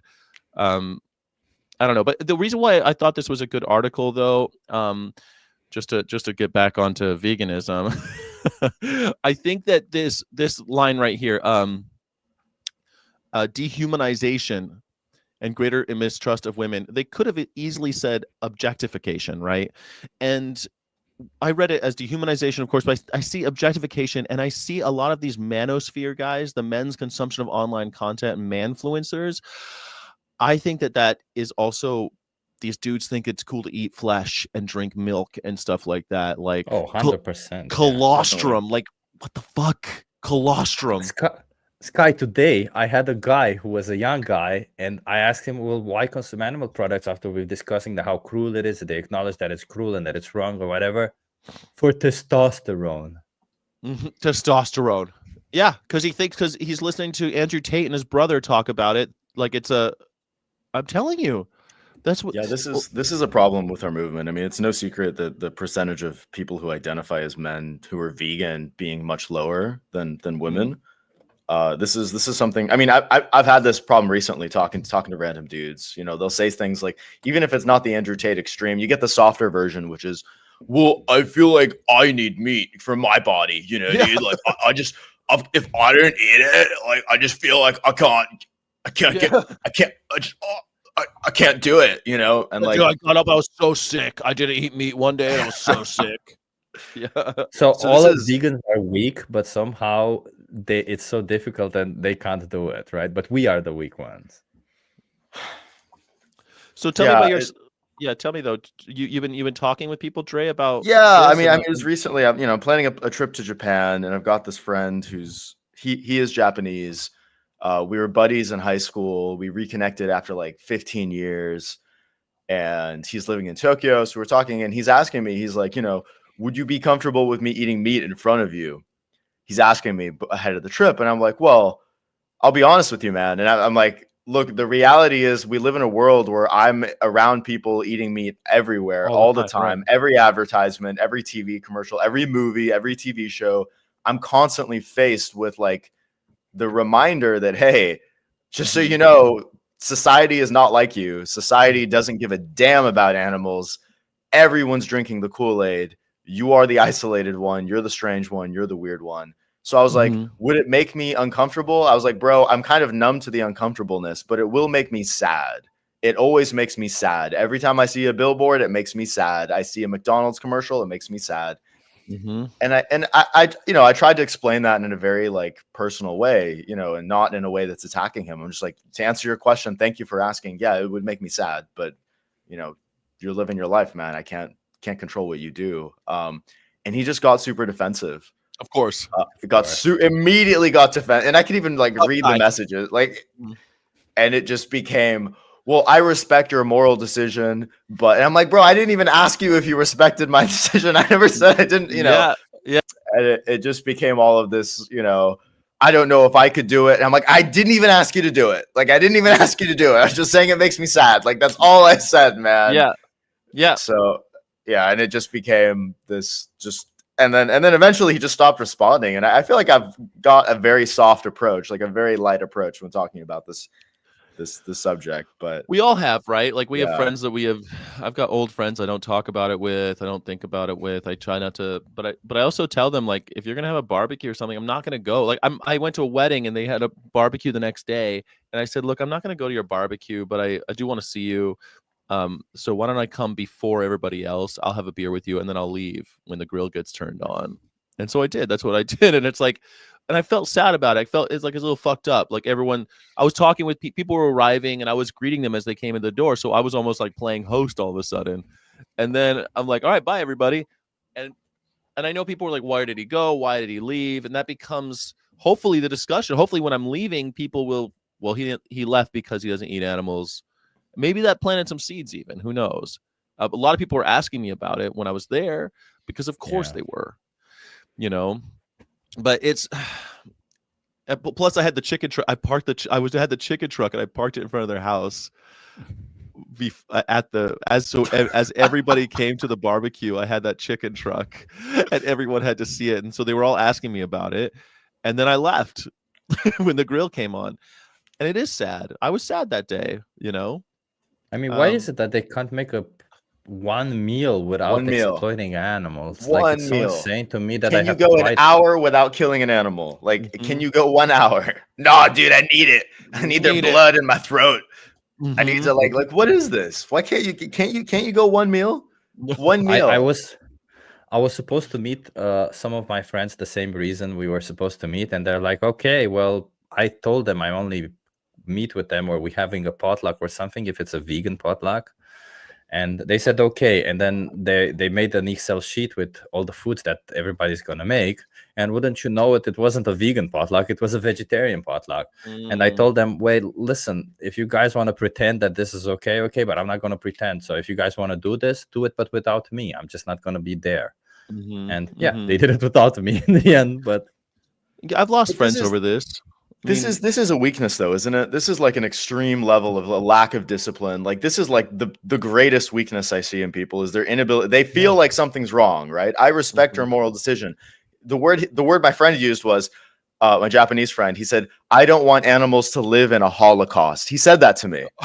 I'm like, okay, so you don't want them to live in a Holocaust, but you're too weak. You're too weak to do anything about your addiction to their flesh. But this is where You're it comes too to these manfluencers that are like, well, be gone, woman, if you want to, like Andrew Tate. If a woman asks you to, let's go to the movies. No, I'm here in the hustle. I'm getting shit done. I've got discipline. No, you don't. You're a little bitch that needs to have animals you don't have any discipline. You're brainwashed by the corporations. Bought right into McDonald's propaganda, Yes. spending your dollar like a good little boy, buying their garbage product. It makes your tum-tum feel nice and happy. Like completely disgusting. It's disgusting. Yourself. The lack of discipline, the lack of moral consistency. It's sad. The lack of willpower. Lack of willpower. It's sad to watch. And it's one of those things where I think that like I think that's something we should hammer home all the time. Like I know, I know none of us are like, oh yeah, men have willpower, women don't. But I feel like a lot of these manfluencers, that's what they're selling, right? Like this, yeah, you're on the hustle, you're on that grind, you gotta have that willpower every day, you gotta get up and work every day, you gotta get up and work out every day, you gotta do it. Well, this should be part of that. You need to have the discipline. Like they do this no nut November thing. Like they're fucking porn freaks. You think it's stupid? I think it's you call it stupid, but look one level back. Yeah, it's funny, it's laughable, but they're so addicted to pornography. They're so addicted they need a month. Yes. They need a month to try to... Yes. These guys are suffering, man. Yes. These guys are suffering out there. Yeah. Because they're obsessed with pornography. But I don't get it. Like I just don't get this. I don't get the porn. Like I don't get people. I don't get these people. I think like they just cling to certain things like so it's all these dopamine addictions they have. It's the same reason they're doom scrolling, the same reason they're listening to Andrew Tate, the same reason they're watching porn constantly, the same reason they're eating meat is they don't have control over their own lives, and they're reaching out because they have these needs that are not being fulfilled by social media, that are not being fulfilled by eating meat, that are not being fulfilled by porn, right? And they're again lashing out at women. They think it's all these women have been brainwashed. It's them. It's not me. It's not me for living in my basement, never going outside, never doing anything. It's them. These edgelords, like but they follow these edgelords like they're gods. Like the Andrew Tate phenomenon, I do not fucking understand, man.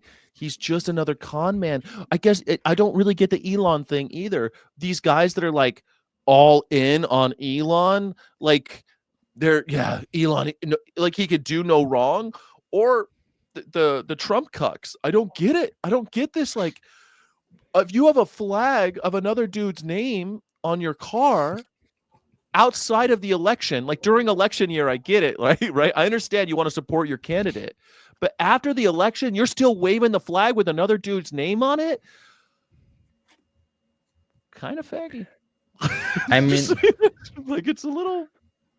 Nah, come on. That's not. It's just. It's just like the reason people are in cults, really, right? It's this worship of other people that is.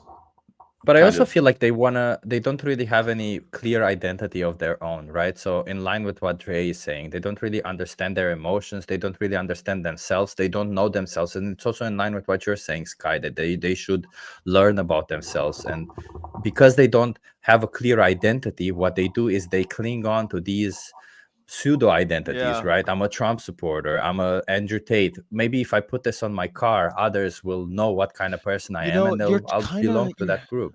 I see what you're saying. I think the female equivalent would be like the Chanel bag or the Louis Vuitton. You see some guys do that too, buy the logo, and that's their identity.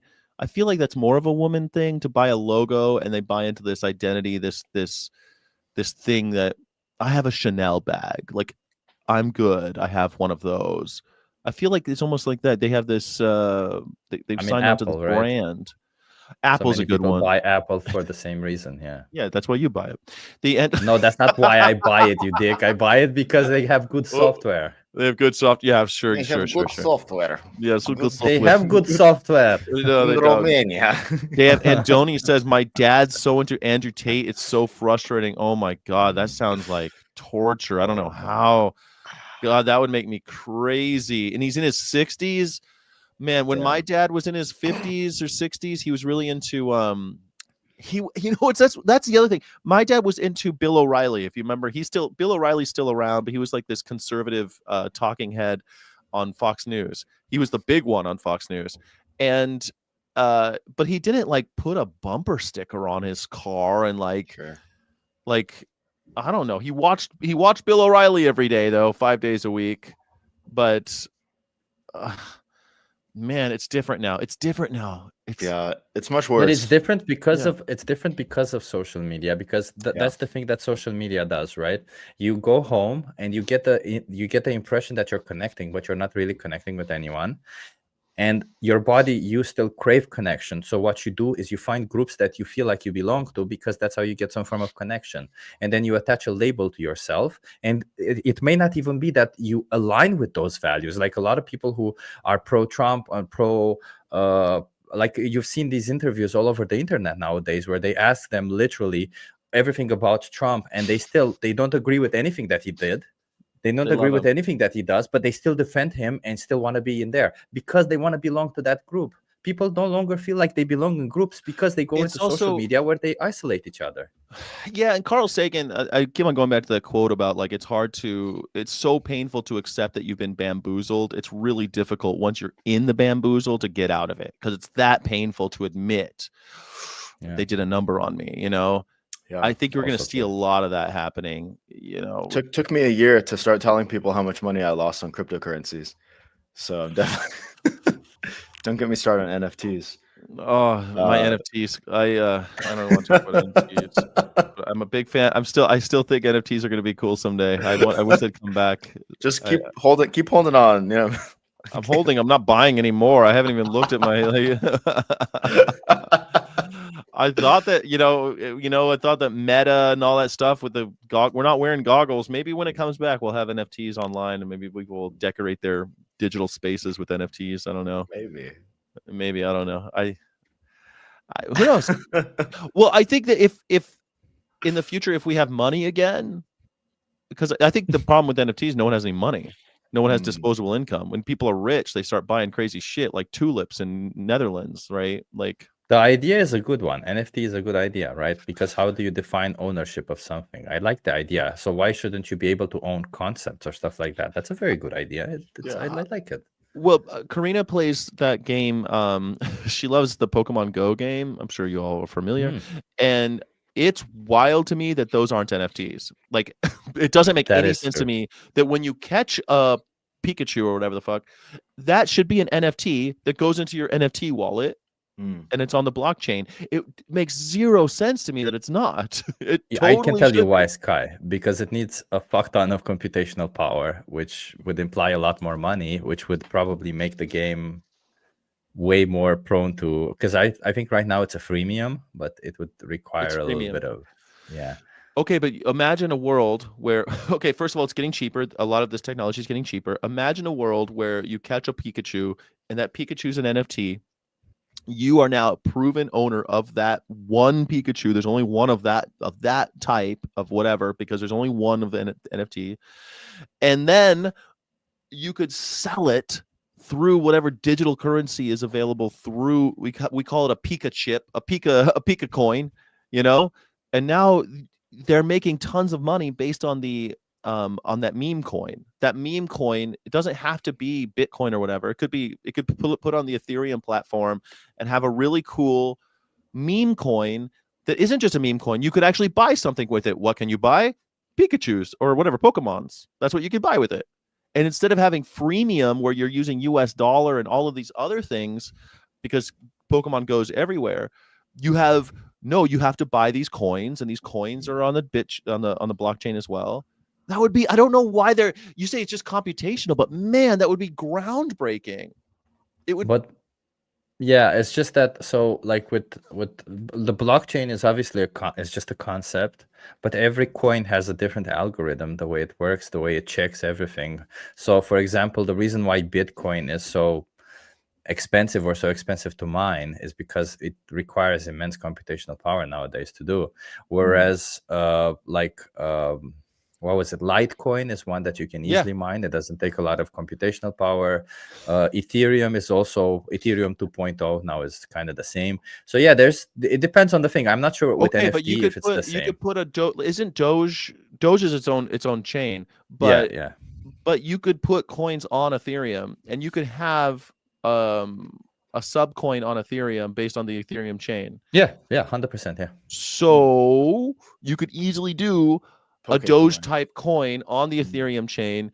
Boom, you've got NFTs inside of fucking Pikachu or Pokemon Go, and then you've got all these people doing NFTs. I mean, Jesus, think about the money that you could be making in that. A lot of money. Yeah, but you see, that's in Pokemon for sure. That's also the reason. That's also the reason why I hate these. I don't know how to call it, Wall Street assholes, because they've destroyed a perfectly nice technology. Now cryptocurrency is now associated with this. Totally. These bullies, these people who, buy the dip, sell the high. Come on, guys. I'm telling you, if you're not buying crypto or this kind of shit, which is like, well, no, come on. The crypto is a good concept. They had a good concept. It has some potential for a lot of uses, but because of these guys, we're stuck with a technology that has a bad label on it, and it may never come out because of it. So, the technology is coming out. It has to. I mean, the California DMV has already put lots of our registration for our cars onto the chain. I think that's where it's going to be. Like you'll have an NFT that it goes along with your car, or cool. I think NFT technology with airplane tickets is like the QR code. I think that's going to go away. We're going to have NFTs that we can because it's decentralized, right? So of course it makes sense with a lot of like IDs and stuff like that. It makes sense to have it decentralized.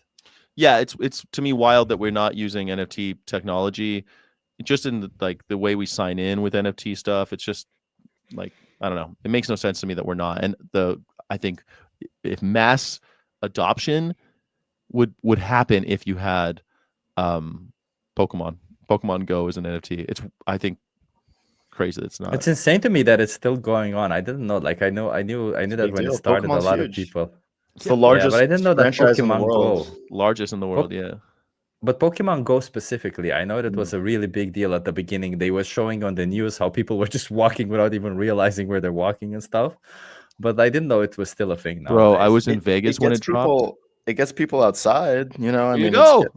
I think it's a good solution. Capitalize on people's love for Pokemon and get them to move outside. There's like a raging debate right now in the comments about if Pokemon is vegan or not. And I grew up playing Pokemon from like a very young age.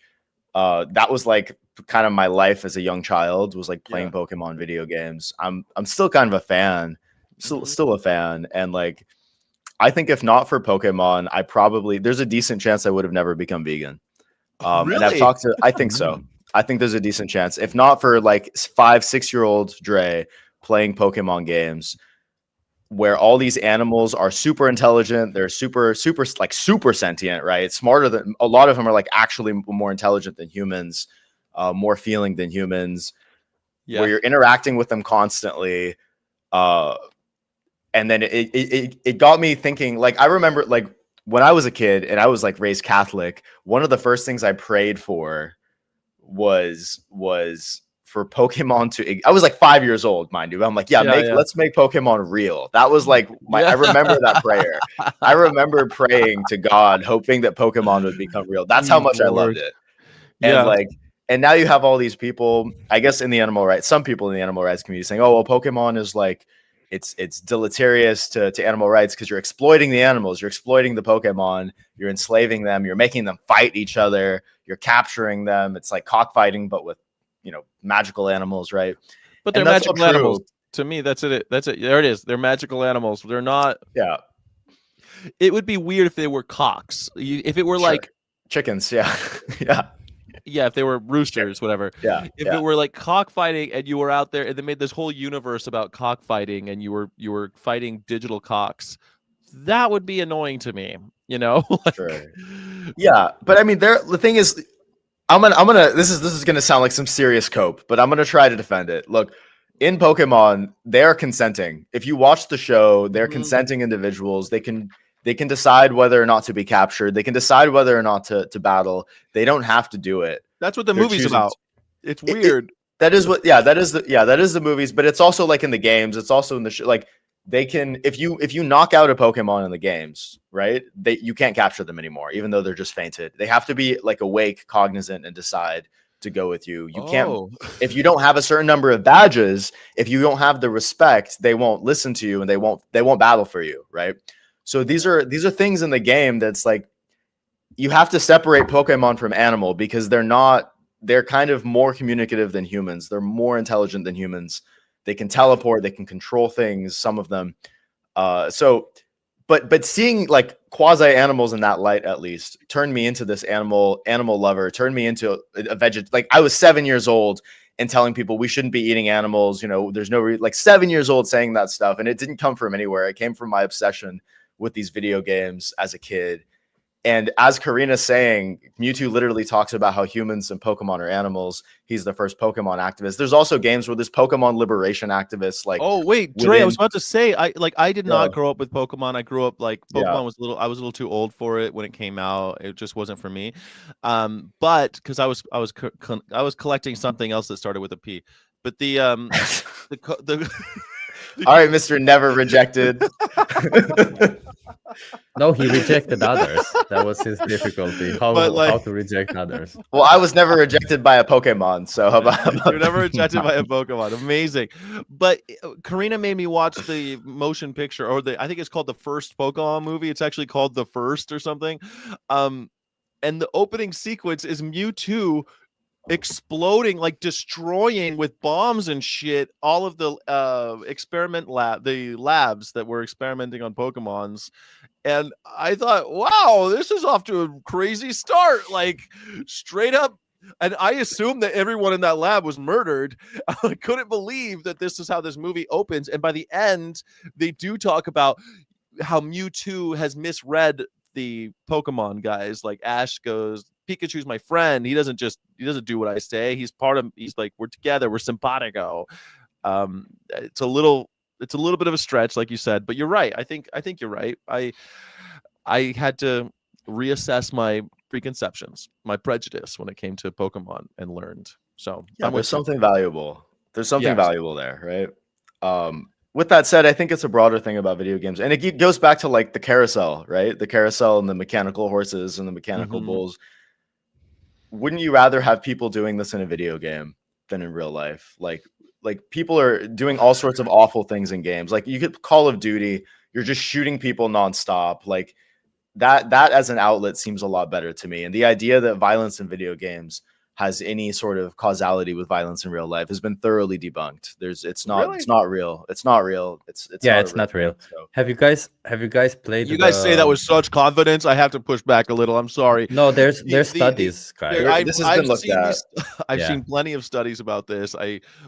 There's no causality, but it still makes me think that when you're in this extreme violent situation like Call of Duty a while back, they took it back, but I remember playing the game Call of Duty when you go into an airport and you're embedded with terrorists and you're killing innocent civilians. And are they terrorists or are they freedom fighters, Sky? Yeah, okay. All right. All right. They don't really get into that too much in the games. But I think you get desensitized to violence. I do. I think that because man, I play a lot of chess, and if I play like a few hours of chess, because I'm like, I don't know, I'm on a stream. I'm just on a streak, and I'm just playing a hell of a lot of chess. When I get behind the wheel of a car, I start thinking about cars like chess pieces. My brain just starts getting geared that way. So are you desensitized towards taking over countries or lands because of chess? No, but I think that games make you see the world differently. That's all my point is. And I do think you might say like, well, it's not like every kid becomes a violent defender, but there's also the same thing. Lots of studies about kids who torture animals, and the prevailing wisdom is, oh, well, kids who torture animals become serial killers. Totally not true. Lots of kids torture animals when they're little. There's no causality between. There's no correlation between hurting animals as a child and serial killers or violent offenders in prison. So, but it still feels a little weird, doesn't it? It seems like a little bit of a warning sign when a kid's torturing animals. And so the theory is that, yeah, in conjunction with a bunch of other things, it could be like the kid's got this, he's got an abusive father, he's got and then all of those things together might be one of the symptoms. That's where I think video games lies. You play a lot of violent video games and maybe you, I played the video game, so in Romania, of course, we didn't get the regular video games that you guys get. We just got the weirdest shit. So I played the video game instead of hunting animals, where you were the deer and you were hunting people who hunt deers, you know? Yeah. Yeah, I don't know if I think it's called Deer Hunter or something like that. I don't know. I know what you're talking about. The rifle in the video game, the arcade. So you're a deer in this game and you're attacking hunters? Yeah, you're a deer and you're attacking hunters. Yeah. Oh, that sounds awesome. Yeah, it's an awesome game, but it didn't get me vegan at all. Like it did, and I also didn't get the message. I just thought, hell, I'm killing people. It's okay. It's don't good. exist in a vacuum. It's not like, oh, you played a video game and now you're a killer. I'm saying that you're playing violent video games and you've come from a violent home and you're poor and things add up. We always look for these smoking guns, and I think that's just the wrong way of looking at the world. And Crystal's here. She's going to tell me all about it. Let me see. Crystal's on the show. Crystal, welcome. Sorry, I don't know what you're talking about. We were talking about video games, but that's okay. I have nothing. I don't know anything. Benji specifically wants to hear your opinion, Crystal. I'd like to hear Crystal's opinion on Pokemon. Oh, yeah, that's a good one. Oh, I used to play the Pokemon app a couple years ago. The Go? Yeah, the Pokemon Go. It was really fun because it was like, I don't know, you're out with your friends competing, but I always thought it would be really cool if instead of capturing these like fake critters, you were capturing like actual living animals and like maybe treating them or something, like finding like a vet. You go into the areas and you learn about the local flora and fauna by, capturing cartoon versions of them. Oh, I like fixing them and re-releasing them or something. Like that would be a good wholesome way of... That would be great. I like that. The vet edition. Yeah, you go and you catch, if you're in Hawaii, maybe you catch I don't know, whatever that blue tufted bird whatever their state bird is. And they what is their state bird? Cross. It's a famous bird because they released mongooses in Hawaii in order to take care of the rats, right? But mongooses don't really eat rats because rats. The nene. The Hawaiian goose or the nene. Is that not the state bird? Oh, I was thinking of a different bird. Sorry, what bird? The jay. There's a bird called jay, right? I'm not saying silly stuff right now. The goose, the petrel. Yeah, the ooh-ow, the Hawaiian crow, and the Hawaiian goose. Oh man, I'm trying to forget. Anyway, it doesn't matter. There's a famous bird in Hawaii that is endangered now because of the mongoose. But anyway, I'm trying to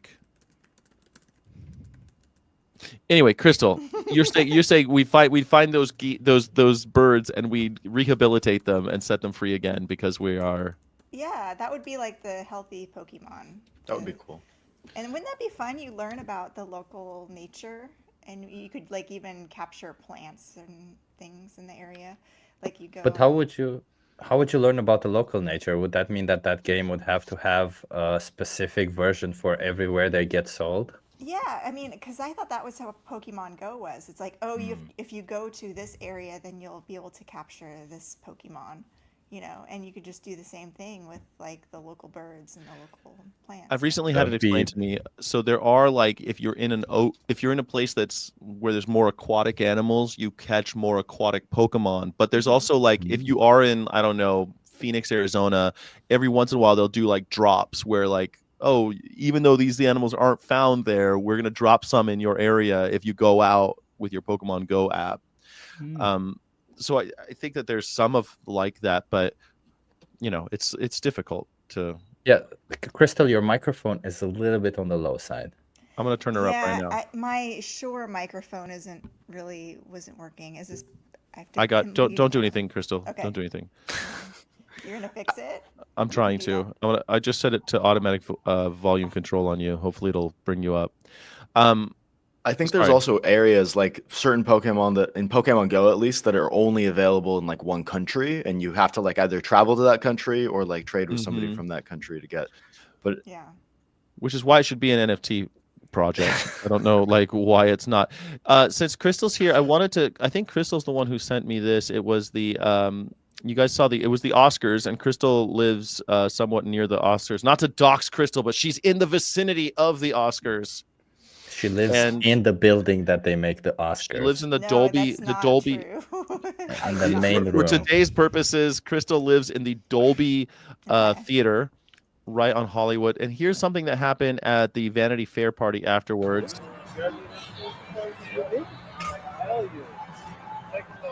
Stop. What's it say? Stop feeding fires, vegan in and meat out. Nice. I don't actually know that activist, but I'm surprised they're not. Man, when I did that, they punched me. I don't know. They're not punching him. I don't know why I got punched. But yeah, it's because people played more violent video games back then. No, last year, man. Last year, the guy punched me in my chest. It left a mark. When I crashed the red carpet for Twisters. Oh, that's a good shot. You can hear the other PETA people. That's a good shot. He's shouting. Look how they're being so nice to him. What does it say on the other side? It says also something about LA on the other side. Does it say something on the other side? Let's see. Yeah. It's probably because he's a handsome man. Burns. I think it's because he's short, actually. Short and handsome. And he's BIPOC. Yeah. Was he handsome? I didn't look at him. I think he's a good looking guy. You guys, can you go back? Can we see his face again? Yeah. I think he'll turn again. Hold on, let's see. I do love his hair though. I didn't know we were rating him. Well, now we kind of have to. It's pretty privilege. This is pretty privilege. He's just a handsome guy, so they're like, okay, all right. He's giving Russell Brand vibes. There we go. He is giving Russell Brand, isn't he? Yeah. So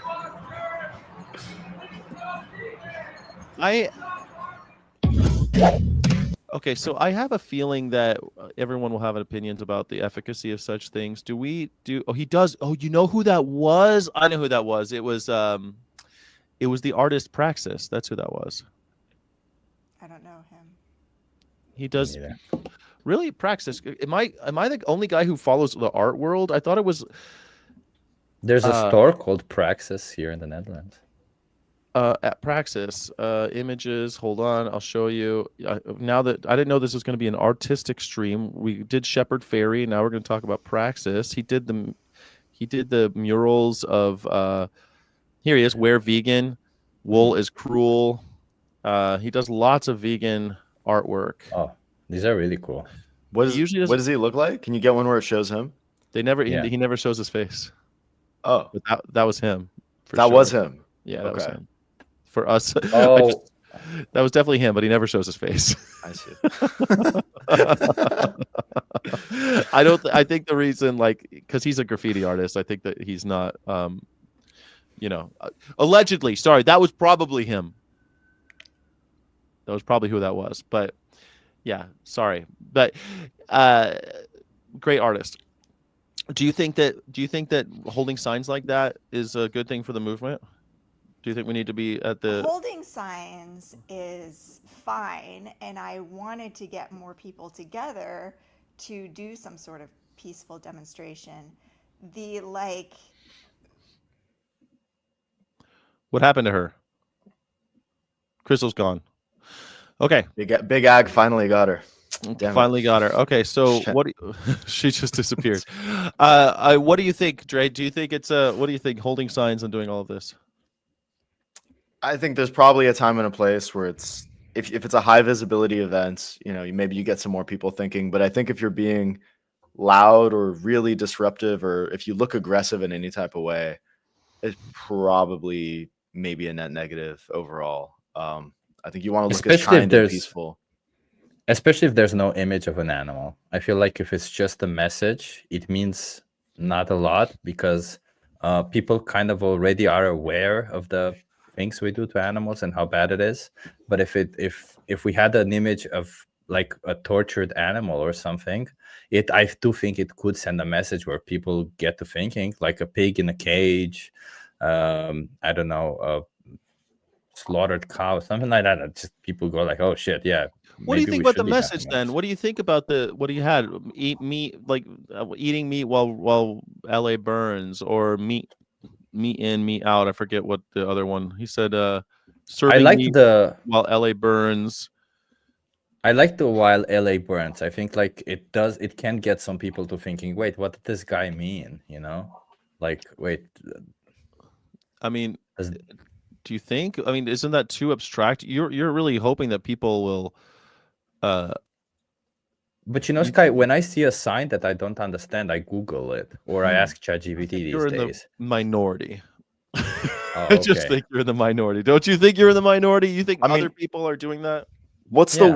What's the worst possible interpretation of this sign? Because I can't imagine how this could go wrong. Like what somebody sees, stop feeding fires, vegan eat a minute. What's like the awful interpretation that hurts veganism? I don't know from why that vegans sign? always devil's advocate. I don't know why vegans always have to be telling us how to eat. They're taking away my choice to eat meat. I guess, but those people are going to think that anyway, right? Like that's not. Yeah, that's fair. That's The goal fair. is to change their mind. Yeah. Like they already think that. Like, okay, they want me to stop eating meat. They want to take away my choices. This is something that Crystal talks about. Like, we want to tell people why the industry is taking away their choices, not us. These meat industries are taking away their choices. We want to give them more choices. Stop feeding fires. I don't know, man. Like, look, I think you should. All right. We need to Why stand not up. bring it? Like Yeah. I want to have honk if you hate Elon, just because they're opening up a Elon Musk store near my house, and I don't want it to just go up without anybody saying anything. No one asked me if I want a swastika center in my neighborhood, so I want to go up and say, at least be someone that says something against it. So I'm gonna go in with my own self and hold a sign out there while people drive by. It's for nothing except to express myself, I suppose. But this is a little bit different. Like holding a sign that says meat, I don't know, man, go vegan. But Sky, so one thing I noticed in my latest outreaches is that when I tell people, well, do you think that then you probably shouldn't be supporting what we do to animals? Everybody's like, yeah, you're right, I shouldn't be. So then you probably, how many more animals should be exploited? 0. Okay, well, perfect. And then I ask, well, did you ever consider going vegan? And then they go like, oh, no, that's a bit much. That like, you know, like they're willing to say, no, I would never pay for an animal product again. They're willing to say that. But when it comes to going vegan, no, not again. So I think there is a stigma, a very big stigma associated. When I would do that same thing, I'd go, when someone said, well, I don't think any animals be exploited, I said, well, you sound like a vegan. Are you vegan? That's what I would ask them. They're like, no, I'm not vegan. Oh, you sound like a vegan. Because that's all a vegan is someone who doesn't exploit animals. Yeah. I mean, I don't know. Asking them to go vegan, though, it's like, I don't know, man. You're asking them to do something that is completely. I have struggled with it. I'm struggling with this because, like, this image, stop feeding fires, vegan in and meat out. Like what? So what would be a better version of this sign to get the same idea? Because the idea that Praxis wants people to think about is meat industry cause fire, right? That's kind animal of agriculture. Animal agriculture is the leading cause of forest fires. That would be okay, right? I mean, okay. change. And then so no ask. So there's no ask being made. It's literally just here's the information. Just inform people, and I think people will be like, okay, well, because when people see this sign, maybe most people will react by saying, I'm not going to go vegan anyway, so I'm not going to change at all. But if they say animal agriculture is the leading cause of climate change or something like that, then they're going to be like, maybe I should buy less. They're not going to go vegan for sure from that sign, but they might make changes in that direction. What did the back of his sign say? It said something else, right? It said stop. It said eating meat while LA burns, or serving meat while LA burns. Oh, that's so good though. That's so good. That's a good man. one. Yeah. Let me see if I can get it. Serving meat while LA burns, go vegan. Ah, the go vegan. I see.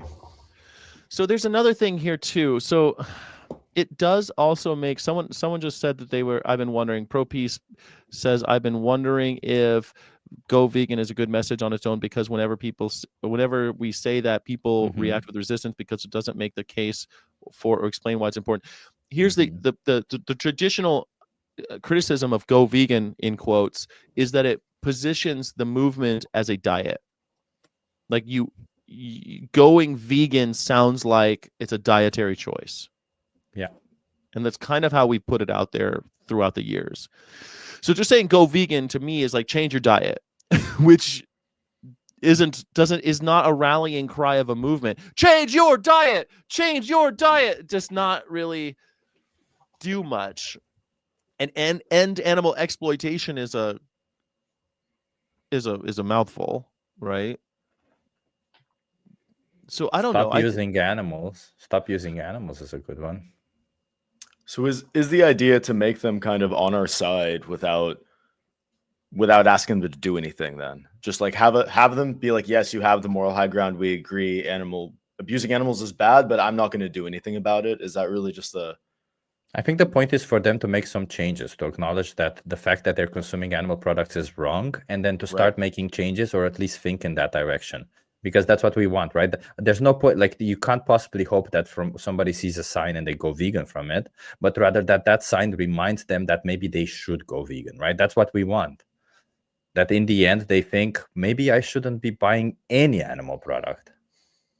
Oh, I think, you know how a lot of people say, and I agree with this sentiment, that when you're born, you are already kind of vegan. You don't really want to hurt anybody. You don't really want to hurt animals. It's always like a little bit. But then also young children do experiment. They do hurt animals. So we do see some of that being, but children generally feel bad about it. You know, it's kind of like, it seems unnatural to our humanity. It seems antithetical to our humanity to put animals into cages and treat them the way we do.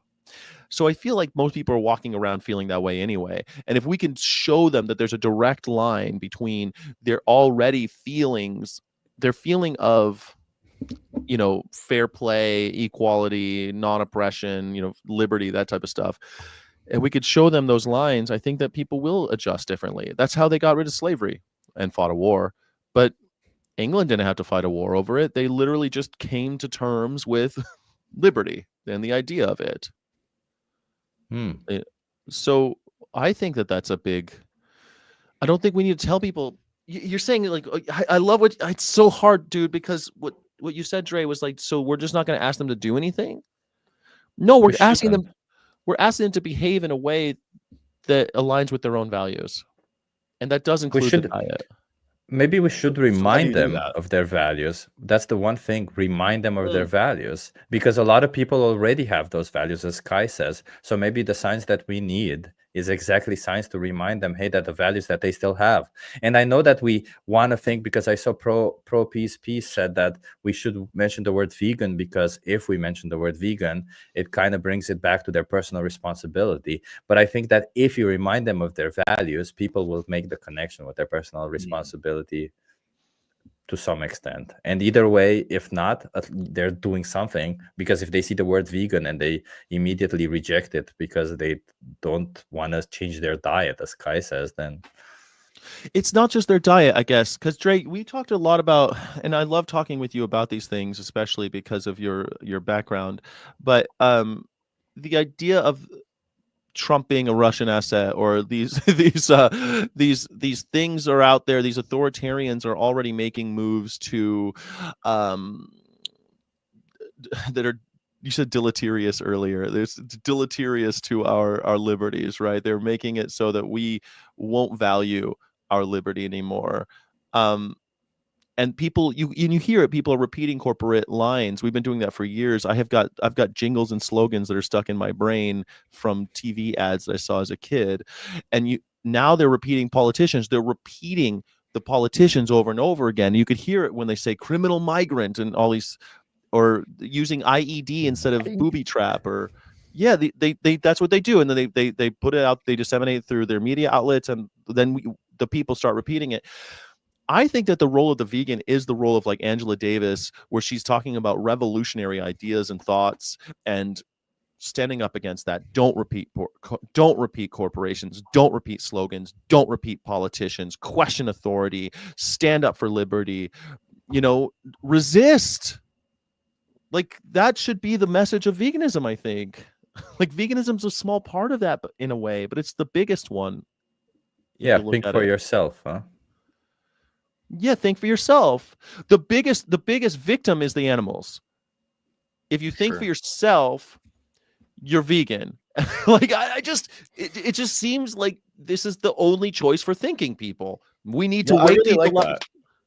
I think this needs to be more of a focus is think for yourself, you'll be vegan, right? Think harder. Yes. You think harder, you'll save some 100%. animals, right? Like maybe this needs to be kind of something that's more centered at some of the messaging. Because it sounds like ultimately what will work best is when people think for themselves and they come to their conclusions themselves and they act on it themselves. So the question becomes, how do you get people to do that, right? How do you get them to do it with expediency and urgency, where they can just consume mindless, endless amounts of dopamine hits via their phone or via some video game or whatever? How do you get them to think? How do you get people to think, and how do you get people to think with compassion?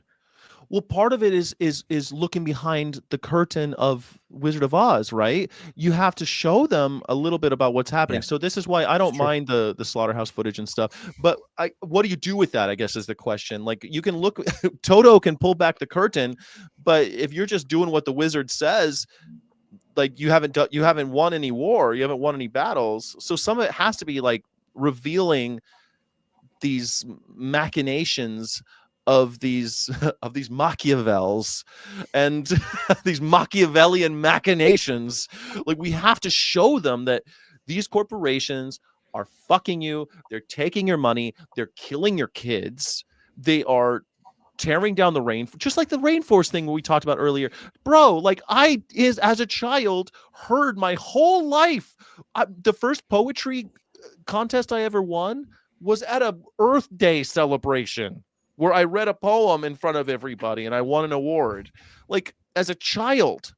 And I never thought about why they were tearing down the rainforest. I wish that I had activists telling me that. Or when I was a kid, that same era, I'll stop ranting in a second. But the same era when I was thinking about Earth Day and about not tearing down trees and planting a tree at the school and all that shit, we were bombing people in Iraq and Kuwait because of the evil scourge of Saddam Hussein. And I remember, like, he's a madman and he's going to throw the whole world into World War III and he's so evil. And yeah, he was a bad dude. He was an evil guy. But goddamn, like, I didn't hear anybody talking critically about it at all, about why the fuck we're in Saudi Arabia amassing troops along the border of Kuwait and why we have so many soldiers there anyway. And nobody. Like, we have to start talking about it, bro. That's all. I completely, I think I'm very much getting more and more in line with this whole idea of just showing people what the problems are more than telling them what the solution is. Because I feel like when you spoon feed people the solution, they will reject it, especially if it comes with something that they need to change. Whereas if you tell them what the problem is, or askew, and you eschew, or exactly, or infer it somehow, they'll obviously get to a point where they're like, am I part of the problem? But it's not that easy for everybody, because not everybody is at the same point in time, right? There's people who already know what the problem is and they still don't change.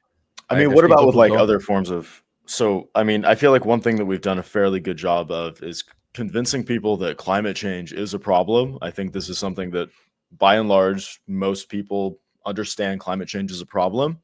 They understand this.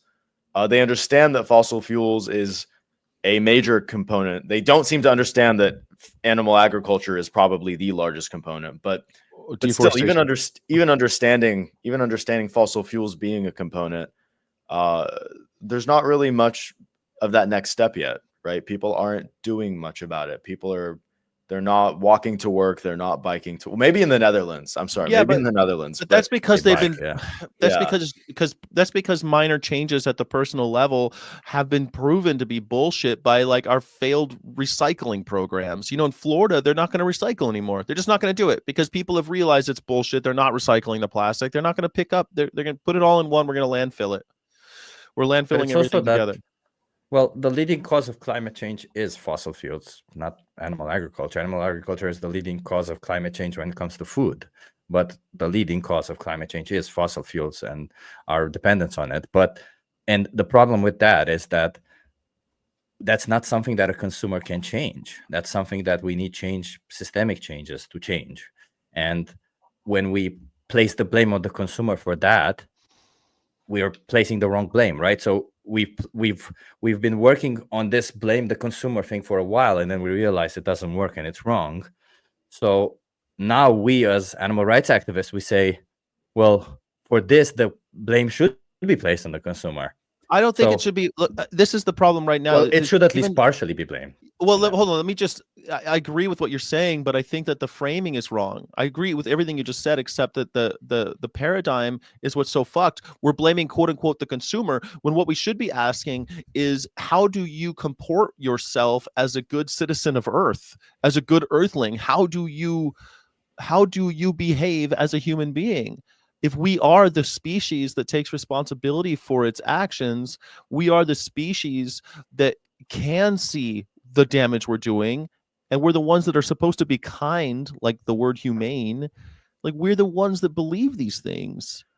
So but a lot of people do you guys think veganism is really, as a personal choice, is that really the path? Because I really think it's more systemic. I think obviously being vegan is the morally correct thing to do, and as many people should do it, right? Like I wouldn't do it if I didn't think people should do it.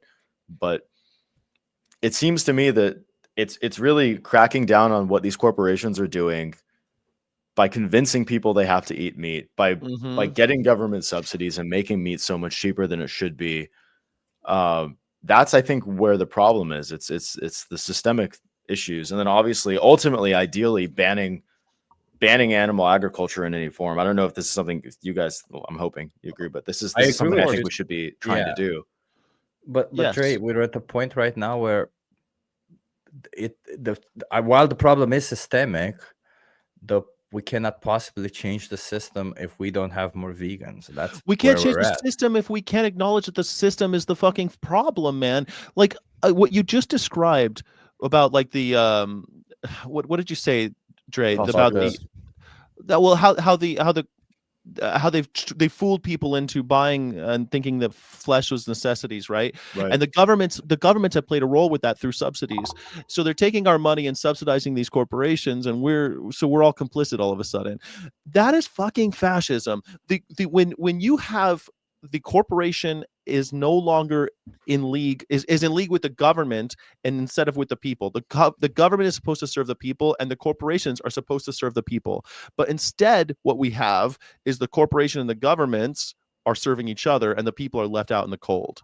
Sure, and in this case, expense of hundreds of billions of animals, right?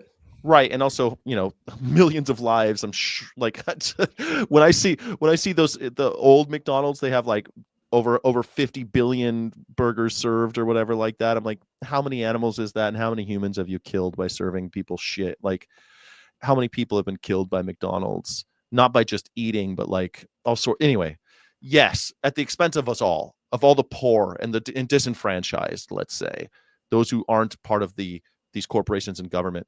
So, dude, this is the system that we're in. We need to change the fucking system. And this is when someone says like there's no every once in a while when you do outreach, you meet those people who have there's no ethical consumption under capitalism. You're like, I agree, but you don't have to be complicit. Stop. You need to resist. What are you talking about? So you just go along with it?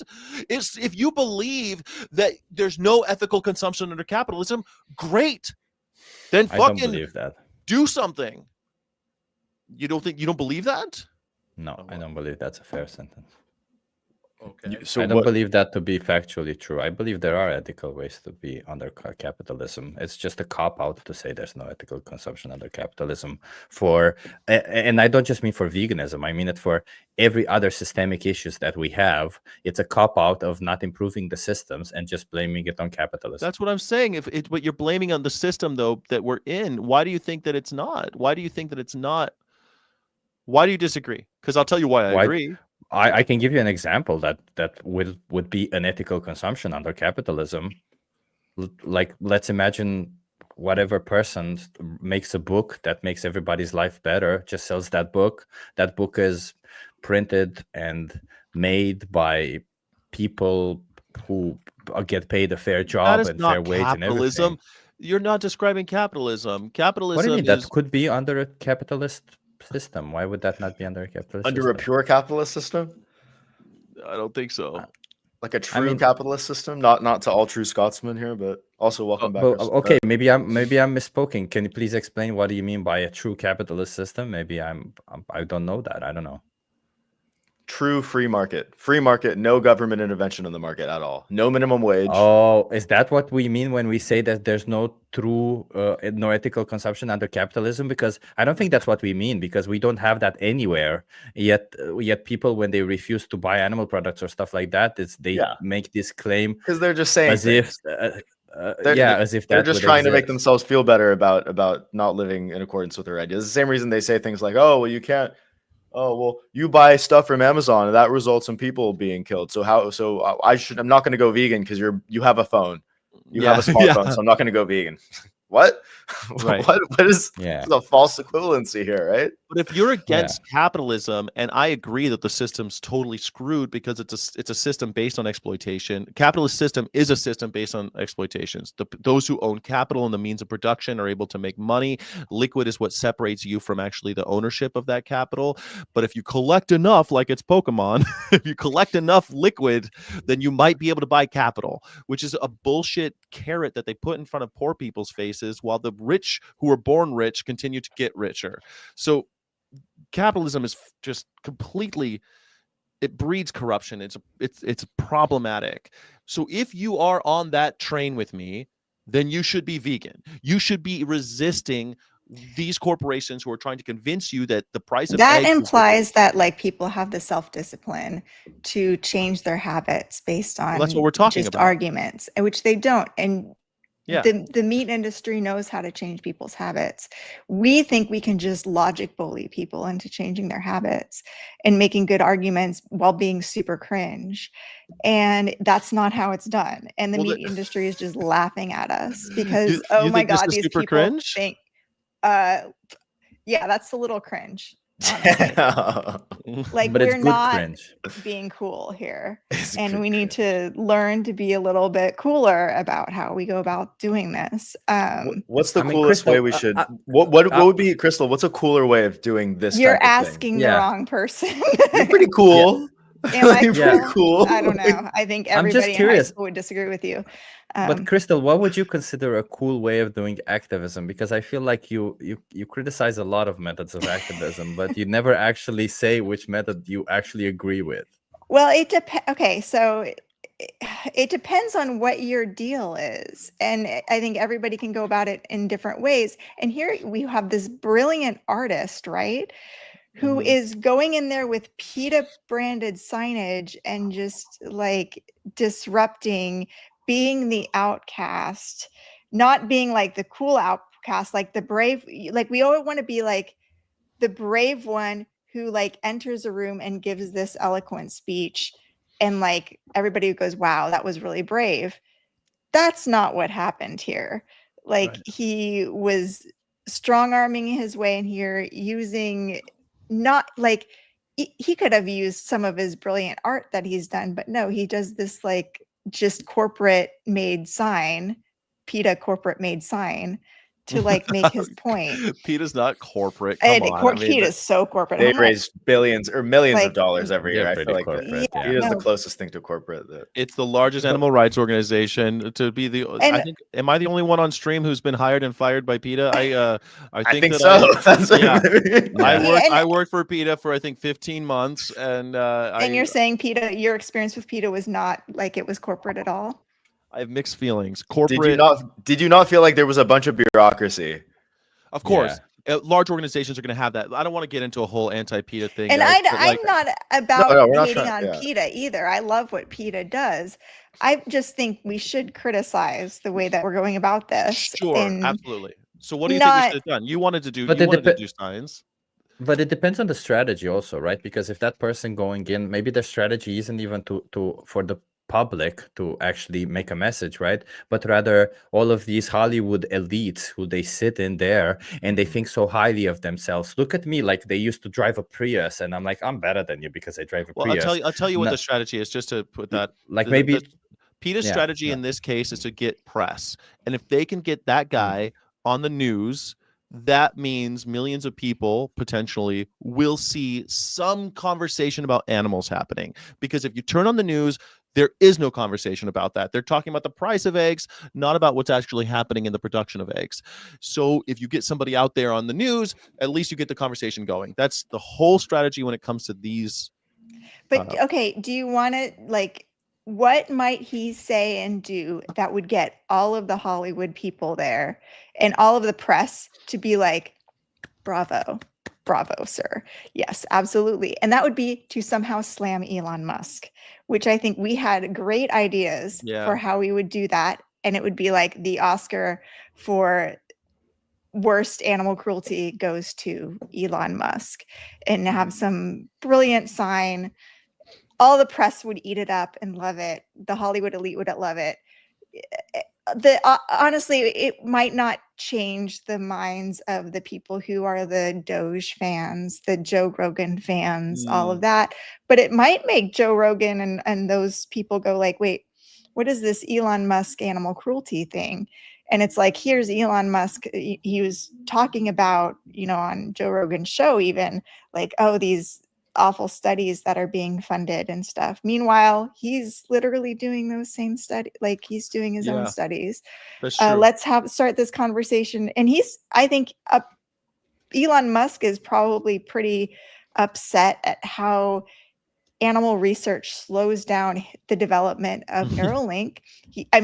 All of the people who were complaining about Elon Musk and the whistleblowers who came out about who worked in this lab and stuff were saying Elon has no idea how slow biological processes are.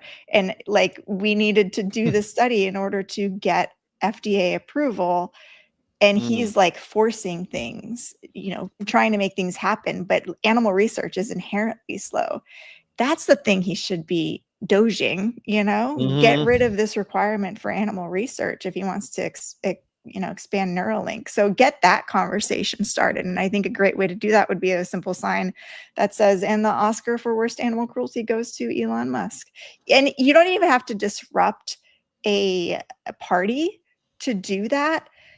We could have had a bunch of people with signs outside doing that same thing. We might have even, if we had reached out to some of our celebrity friends, been like, hey, at the Vanity Fair party or at whatever, don't you want to, can we workshop this? Like PETA knows lots of celebrities. How can we get you to say this on the red carpet or at a Vanity Fair thing? Instead of having a brilliant artist come in there with just a boring ass PETA sign. Anyway, that's my critique of the whole situation. That figure teacher asked why didn't we do it? Well, we actually were talking about doing it, but we came up with the idea too late, basically, is how that went down. So there was no enthusiasm for the thing. I pitched throw things against the wall, but if nobody's going to come drive to Hollywood, help me out. I'm not. I would have done it, but there was a lot going on that weekend. There was next year, though, you guys, everybody, next year we're gonna start. You have to plan these things out, but if there's more events, meetings, monthly meetings, Oscar planning. It's not meetings. just It's not just Oscars. There's also the Emmy Awards, right? There's all these other awards. Yeah, but So see what Yeah. Golden PETA Globe. did, what PETA did with this though, they're so good they can get into the Vanity Fair. He was at the party and got Yeah. escorted out. So he got into the party. Yeah. I'm not going to be able to get into that party because I don't have those connections like PETA does. They got somebody, they had an insider get them in, get They have him all the in. Crystal connections and lives everything, right and there. they Crystal- ruined it. Yeah. Crystal lives in that building. She can literally don't like live it she well. just I think Crystal opens the doors actually and she's owns that Brad building. Pitt. Yeah, I Yeah, own the she owns building. that I think that's building. Crystal's Yeah, building. Yeah, Yeah. yeah, and half a Tesla. She also owns half a Tesla. Uh-huh. Not a car, but rather the company. Well, That's I why wanna- Elon Musk is so against her. Yeah, Yeah, I'm going to go into the. I'm going to do a one man speaking of protest at which- the swastika factory or store, the swastika store that they're opening, and I can't wait. Now that I have a target that I can walk to, I want to do it all the time. I want to go every week. Maybe I'll go over to the swastika store and protest Elon Musk. I mean, protest Elon Musk for all different reasons. I'll just keep going until I can figure out how to until something sticks. I mean, Until I get a crowd. speaking of graffiti, I'm seeing some interesting Elon Musk graffiti here in Portland, actually. Really? Well, I can't even say the words on podcasts that are being written in graffiti about Elon Musk, but like people are advocating for some serious shit via Oh graffiti. yeah. So maybe kind of guillotine type stuff. Yeah, I'm a big fan of the of talking like that about him. I think that people should be talking about pitchforks and torches. I don't know why everyone. I feel like it's one of those things like don't talk about religion or how much money you make. No, I'm gonna talk now about it. stream this on Twitter. Now that you're Stream talking it on Twitter. Oh, excellent. Twitter. this about our Lord and Savior Elon Musk. Well, let's and talk about the can we swastika. the swastika. Yeah. So okay, let's say I sell my Tesla Yeah. to some other. So I take a $20,000 loss, sell Mhm. my Tesla to some other person who's now Mhm. driving around in my swastika. Have I changed the world? Have I made a difference? Oh no, Well, I don't know about Crystal, making a but your difference. values, you're making a difference to your values. Do you really Yes. want to go out into the world saying I support Elon Musk? Does not eating a hamburger this week, does that make a difference? Does it?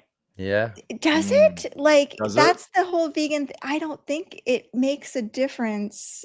Like, what difference does it make that I am driving a Tesla when somebody else? Okay, sell my Tesla. Somebody else drives my Tesla, and I lose a bunch of money. You know, Yeah. because I had to sell it at a for loss. $30,000. Yeah. Like- I agree, but I mean, I have what if I wore a fur coat that was used because I bought it before I was vegan? Would that be You know, no? Does that I'm make a not difference? opposed to that. I have some like fur coat's a little bit gross Why? and cringe, but it's If I you okay, then know. how about leather? If I have a cow skin coat that I bought before I was vegan, and I wear it, and people think it's cool, and I look good in it, as I would, but like, it becomes a thing, right? I don't want to behave that way. I don't want to be the guy who wears a leather skin, an actual skin coat, someone else's skin on me. Same thing goes for swastikas. I don't want to be the kind of guy that drives a swastika. Yeah. Same thing with, I don't know, a Hummer. If I drove a Hummer that gets 4 miles to the gallon or something, I don't want to be that guy who gets 4 miles to the gallon. Isn't that why you bought? There's no reason to sell her car, says TVT. Just put a sign on it that says, I bought this, but I regret because Elon Musk turned out to be a douche. The people are doing that. That would be funny. Like having a bumper sticker that said that. Like definitely get People some are- laughs. Here, you can share my screen Pe- with that. people are doing that. Once I'm you're trying. done with that. I'm trying. I'll I'm show you trying, my I'm new trying. car then. Oh, this is the Rivian, Look at right? this. No, Ooh. this is the Alpha Wolf. It's The not Alpha yet Wolf. out, but look at how cute it is. It's very got alpha. the worst name in the world though, Alpha Wolf. That's the best Like- name. What are you talking about? It's so cringe. I like it. Does the light package come standard? They're really making a meal out of these lights on top. Is the brand, is the Very company bright Alpha or is it design. Wolf? That's a good question. I Or is don't. The Wolf is the Wolf electric Okay. truck. And then, Oh, so it's going to be all alphas. There's going to be alpha seal, alpha male, alpha alpha coyote, all sorts of alphas. Just wait till Sigma comes onto the market and puts them out of business. oh yeah. Yeah. Get the But Sigma wait, is Wolf. this a cute car? I'm sorry, I'm still lost at that because Crystal says this is a cute car. I'm not sure if I would call this car cute. It's kind of Really? cute. It's so It's a- cute. It's It's very a like traditional looking truck Back to the me. Future Marty McFly. Yeah, it Like, kind of you know what does I look mean? like his truck. that one, yeah. yeah, I see it. That one, yeah. If it has that black, yeah, this one, it does look that way. But everything else just looks like a, I don't know. How much American truck is an to me. Alpha Wolf if you had to buy I don't one? know. It's not out yet. It's still Mm. like concept-y. But I reserved one. Although, actually, no, I don't think I did. I think you'd have to pay like, oh, here, starting MSRP 36,000 to Whoa. 46,000. This is all electric? Yeah. Whoa, That's okay. pretty This cheap, is actually. 46 to 52. Which one are you reserving?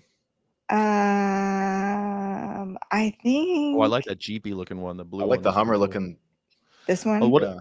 The Alpha Rex, the Alpha Super Rex, the Alpha Super Super Saga. Saga. This is ugly. I don't. This like is that. crazy. I love this one. This is insane. It looks like a That's Saab. hilarious. Oh, look Yeah. at the Like, Jax crossover. The looks Jax cool. crossover. That looks like Wow. Looks like a Back to the Subaru. Future one. Looks really cool. Very retro. The Ace Coupe. That looks pretty I cool. was too. Crystal, I was gonna say sell me your Tesla when you get one of these, but now I just want one of these. Yeah. And they're all electric. So I mean, this is so great. yeah, I what think would I get? that the question though is if we're I going to get this be one if we're gonna sorry if we're gonna be in against, black. how would you ever do something against Elon Musk if you're going to be driving around in his car? I guess that's the question. How do we stand up to Elon Musk if we're going to be driving his cars? What are you talking about? Like, yes, you can stand up to Elon Musk. Well, like I stand up to Elon Musk on his Twitter machine that he's got, like all Why the don't time. you just put a sticker without not that long? Elon sucks. That's it. A big sticker on the back of your Tesla. Elon sucks. That's it. Fuck the Musk. She doesn't I'd want to get the probably just attention. say something about like Neuralink. Yeah, Crystal, if you're gonna say something like Neuralink exploits and slaughters innocent sentient beings, it's gonna be way too long and people are not Yeah. gonna be able to read it. You know, you need something that triggers them. Elon Musk sucks. There you abuses go. monkeys. Elon, Oh, I Musk. don't know. I feel like like that sort of Elon sucks thing. It's like people are going to immediately say, okay, you're in that team, you know? Mm. But And you I are want to in be that able team. to like have more nuanced conversations with people about it because not everybody like Mm. yes, there are things he does that we don't like. Elon but- sucks? Question mark. I feel like the big problem that we're dealing with is just this polarization. And it's like if you have some sort of brand, people immediately put you into some box that like, okay, so your Fair. agenda is this. I'm not going to listen to you. Okay, but Because you've got a clear agenda and that's how most people are that way. Like But if they we have a clear agenda. How do we get people to start rethinking what their current framework for navigating life is? And that's what we got to do as animal rights activists too. well, I was reading about Yeah. how silence breeds extremism. That Yeah. when you have the Nazi Party rising up in the 1930s, you have a lot of people just going along with it. A lot of people kind of supporting it because they're not coming after me. You had a lot of that. But most people, they just stayed quiet. And when you do that, it starts to the Nazi thinks that they're in a popular movement. We Yeah. won. We're winning. It's a popular movement. And I think that's why you hear a lot of times people in the Trump administration and Elon Musk saying, well, the American people voted for this. The American people want this. It's not true. It's not true at all. Most Americans have never voted for, no one's voted for Elon, but most people have never voted for Donald Trump. Something like 48% of Americans didn't even vote or something crazy, 42% or something. Like not that many people voted for him. Most Americans haven't. But if we're silent, then extremism reigns supreme. And I think that silence Yeah. is also manifested in people driving around in his car as if Interesting. we're supporters. If you're driving that car, I assume that you support his agenda. You could call aren't you already picking a side by driving You're his picking car a without side. any I don't know sign? though. I don't know about No. that. I mean, think about this. Like Because some around of the here, like like half of my building drives a Tesla, and they're not. yeah. Obviously, most of my building are, people who are very liberal, and most of They're them not are activists queer, like and you. they're activists in their own way. And I don't.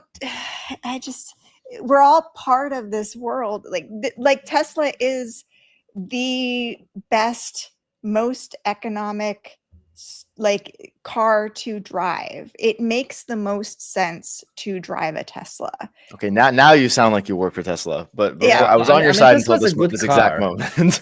Yeah. Tesla's a good There's- car. It's just the whole ideology behind the fact that when you have a Tesla, you're basically supporting a fascist movement. I That's think the you whole know what? problem. that's Let me not bring a it back to the animals. good Can I ask you all a premise. question? Yeah.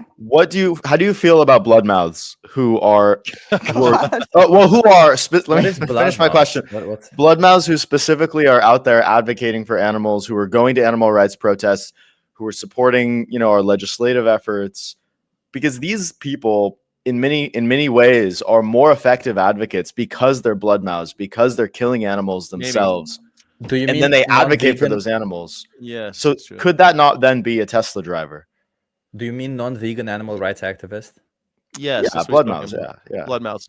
They. Okay, I didn't know about this expression. Sorry, bloodmouth. Chip. Yeah, but I'm joking, yeah. I'm joking. Okay, are they more effective? Maybe that's like saying the hunter that's for conservation, that they have better they get better traction because they actually are animal Sure. killers. I mean, they're part I of the keep mainstream. trying to get more people who identify as omnivores or carnivores involved in our advocacy.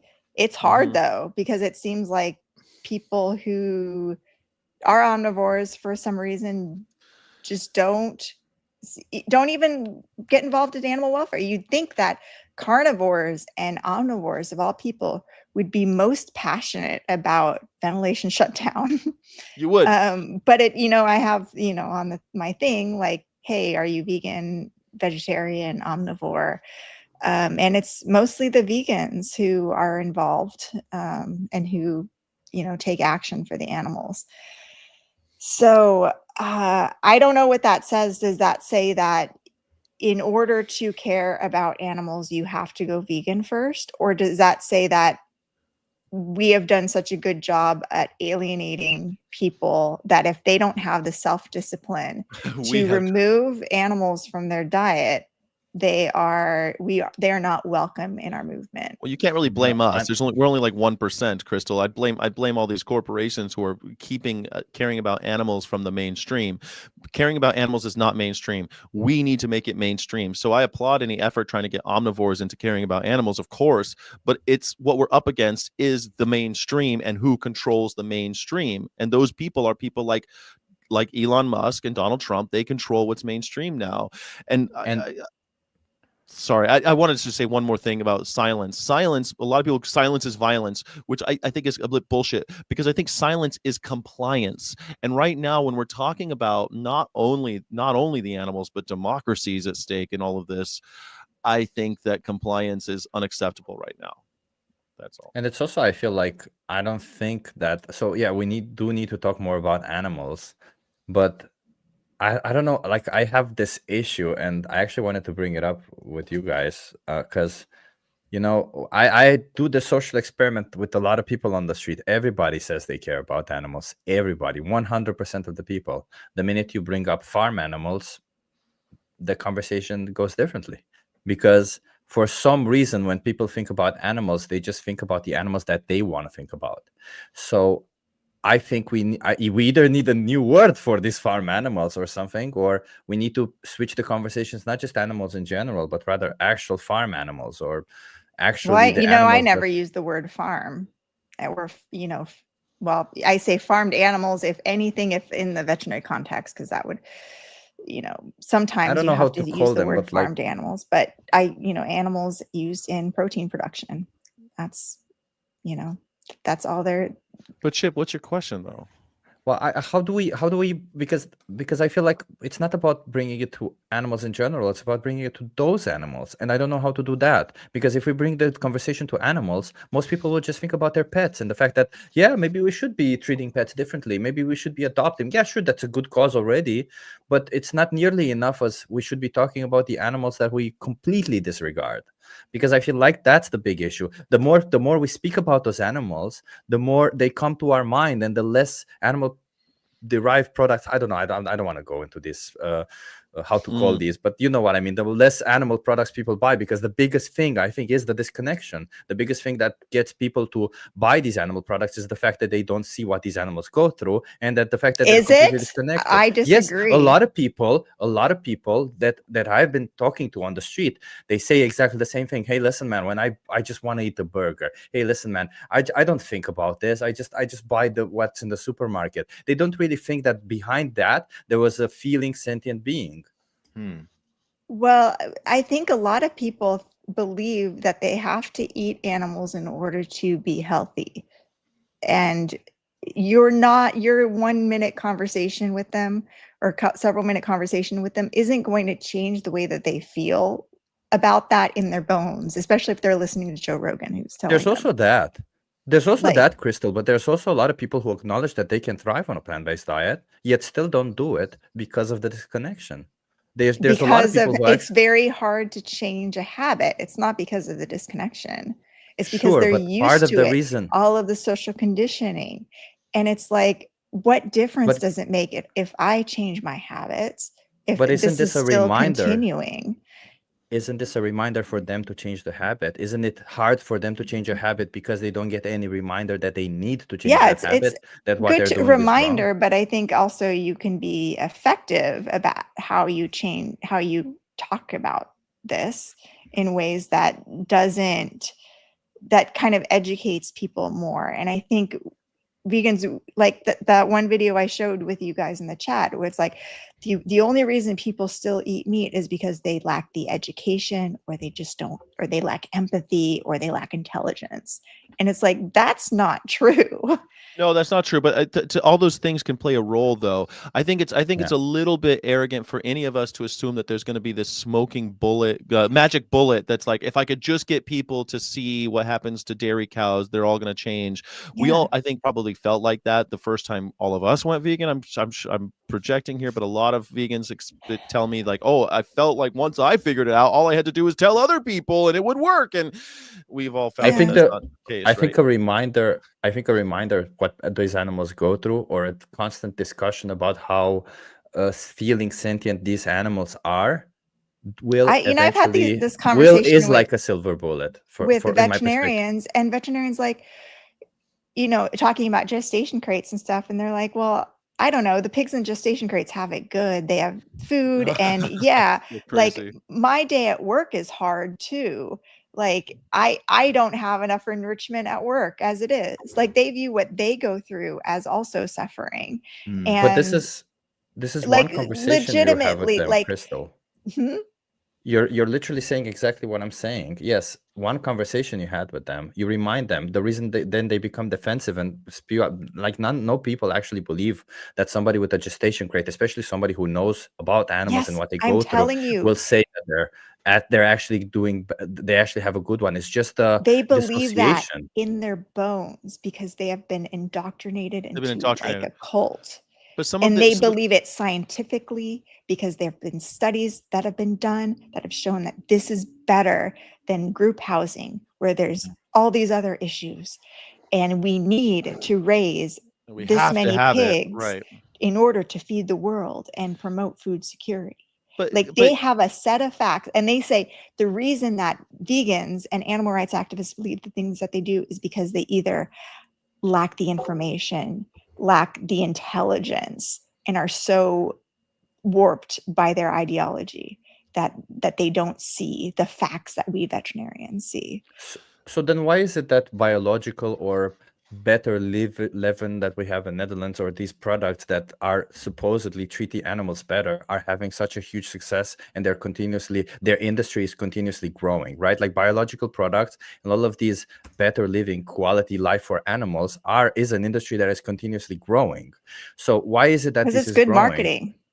Yeah, because people Makes people want feel to good. people want to feel good about the choices that they're making. But if you continuously remind them that, hey, this is still not a good choice, it's at least puts that down. I'm not saying that this will get people to go vegan, but at least it gets people to realize that maybe they should go vegan at some point. Like it always keeps that at the in their view, in their scope. That's kind of how I see it. No, yeah, you should, but I think that, we have to make it not so much about their personal habits, but educating them about how the corporations are manipulating us and how the system of giving the priority to corporations who have the power to lobby government and get paid, whether we buy their products or not, that is what we should be educating people about. And when we educate people about this hierarchy that exists where corporations have the most power, they want us to continue to feed animals as a means of protein production because that's how they can maximize profits. And by the way, the animals are also treated very cruelly. And you are missing out. You're being taken for a ride. Your money is being taken away from you. Well, this is what we were Because talking of about the before. system of hierarchy, But I not agree. place it so much on like, now will you go vegan? No, if you tell them that, they're going to ruminate on that and they will go vegan. And I have made a lot of my classmates vegan, a lot of the people around me by vegan, not by telling them to go vegan, but just by sharing my story and by telling them about this power structure. And people get so disgusted by this, by how unfair it is. But part of that power structure and that indoctrination, though, Crystal, is them keeping the truth from people, not showing the slaughterhouses. And I know, I agree. You can't just show people slaughterhouses and they go vegan. But part of what they're doing is keeping people away from that truth and allowing people to see it. And then they go, wait a second, these people, they're doing this. They've been doing this the whole time. I remember when I found out, I was like, all you assholes knew? No, they didn't even know. There's this prank being pulled on us by these corporations, and they're not letting us know the truth. So to having people out there showing people what the corporations are hiding from the people in order to, I think it's good and it's important. And I'm not saying don't do that. I'm just saying don't make it about their consumer choice and make them defensive about it. Because but what about small farms, Crystal? Because again, small farms benefit too because they're part of a system of feeding grains to animals to enrich Cargill. Cargill loves small farms because that's another way that they can, have this value added pork, that has this extra like humaneness to it. They can continue to sell their grain and everything. Cargill just loves it. These small farms that buy their grain so that they can feed their small animals. But do we want people to go in the direction where, I pass by this butchery every day, and it seems that from the first time I passed until now, there's more people going into that butchery, because I feel like more and more people don't, as you say, want to pay to corporations, but rather want to go pay for a small company. And we have to tell them, when you buy your meat from a small company, you're still enriching Cargill, because Cargill's still benefiting by feeding those animals. And the pharmaceutical companies are still benefiting by vaccinating those animals and medicating those animals. You're still part of the system that makes value-added protein. And couldn't this create induced demand? You know how it is when you're saying traffic is an issue, I'm going to add another lane that would solve traffic, but instead what that does is creates induced demand. Wouldn't telling people, well, if you switch to a smaller farms, people will then eat a little bit more meat because they feel better about their choice of eating meat? Yeah, and that's why I don't think we should be telling people to eat from small farms. I should be telling people that no matter if you buy meat from the big Cal-Maine Foods, the big Tyson plant, or your local small farm, you're still benefiting Cargill and the pharmaceutical companies all the way. So it's not about humaneness of the animal. It's still about, we want to put as much inputs into the protein that you eat. Because all along the way, whether you buy from a small farm, whether you buy from a big farm, you're still benefiting Cargill because Cargill's feeding those animals. I mean, Yeah, but they don't even know what Cargill is. Most of these people, Yeah. and And so we so got to tell people what Cargill is. we do need to like I had that video queued up. I don't think we're gonna have time for it now, but the video about Cargill and how they became rich. I'll share it on my post for everybody. But yeah, I mean, Chip is asking people do the rights of do people who have the power have the right to exploit Oppress and the oppress the powerless. powerless? And I think this is one of the things. You are also oppressed. It needs to be mixed in there. You're being oppressed, you're being tricked, you've been had. Yeah. Is part of I do agree with you, Crystal, like putting it all on them and making them choice. I made that video about tariffs, and like it can't just be on you to change the world. It's a lot to put on someone's shoulders. I do think that if you're comporting yourself as a person who is resisting these corporate structures and hierarchies, you wouldn't eat animals, right? I mean, you just don't, or drive Teslas for that matter. But Okay, so I guess I'm pro corporate then because I drive a Tesla. So that's what you're saying. You're putting me in that camp. Okay, bye. This conversation's over. You guys are doing nothing to convince me to sell my Tesla. By the I'm way, not I don't trying to think give you you- should. I don't think you should. I was I just think- making a joke right now, but like, yeah. But when we're saying, okay, well, here's what Tesla does, here's what Elon does, here's what the truth is, and you are being bamboozled, it's something that we need to keep experimenting with to get people to understand that they've been had. And it's scary to think about. Man, I hate finding out that I've been had. Do you I've been remember telling people more and more that my talk for the goose mitigation thing in defense of animals? Like, you noticed how I never said go vegan, but I made it. I don't think most of those clear. people were vegan, were they? No, it wasn't a vegan audience, and they actually like warned me, kind of like, this isn't about going plant-based. Which I'm like, don't worry, my talk's not about that anyway. Yeah. But it's like, how could you leave what I said in 7 minutes and be like, yeah, I'm happy about eating my hamburger now? Like, no, that's definitely going to plant a seed in everybody's mind. Oh, I'm happy about eating eggs for breakfast now. No. Yeah.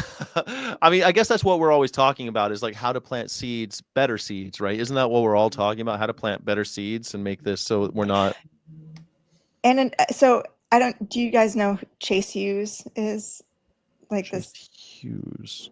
You guys, I feel like we should all like book club his book. What's it called? It's all about mind control, kind of. Like, how do you like a Noam Chomsky he does a little bit of hypnosis and mind control and stuff. Like newer linguistic programming. Yeah, but more effective, I feel like. And he's sort of military Jason. I feel like Andre might know his stuff. The Ellipsis Manual. No, I never heard of it. I feel like we gotta adopt some of these tactics of just like how to get people to sort of accept what you're saying by making them feel like. And I think the second we make it so like, oh, you're not one of me, you're not one of us, that makes people turn away. But we have to kind of like understand what is motivating the person that we are talking to. People are motivated by a variety of different things. Like the need to be seen as intelligent, or the need to be respected, or, the need to be seen as attractive, or whatever it is. So find out like what it is that motivates that person and speak to that, and understand what motivates people isn't necessarily like I'm against slavery, because many people want to oppress, they want to have power over somebody. So I think and I don't have a whole do they intellectually want that? I think people do tend to do that, but then when they start realizing that we're all engaged in this like this humanity, this experience of humanity, they don't want to enslave others.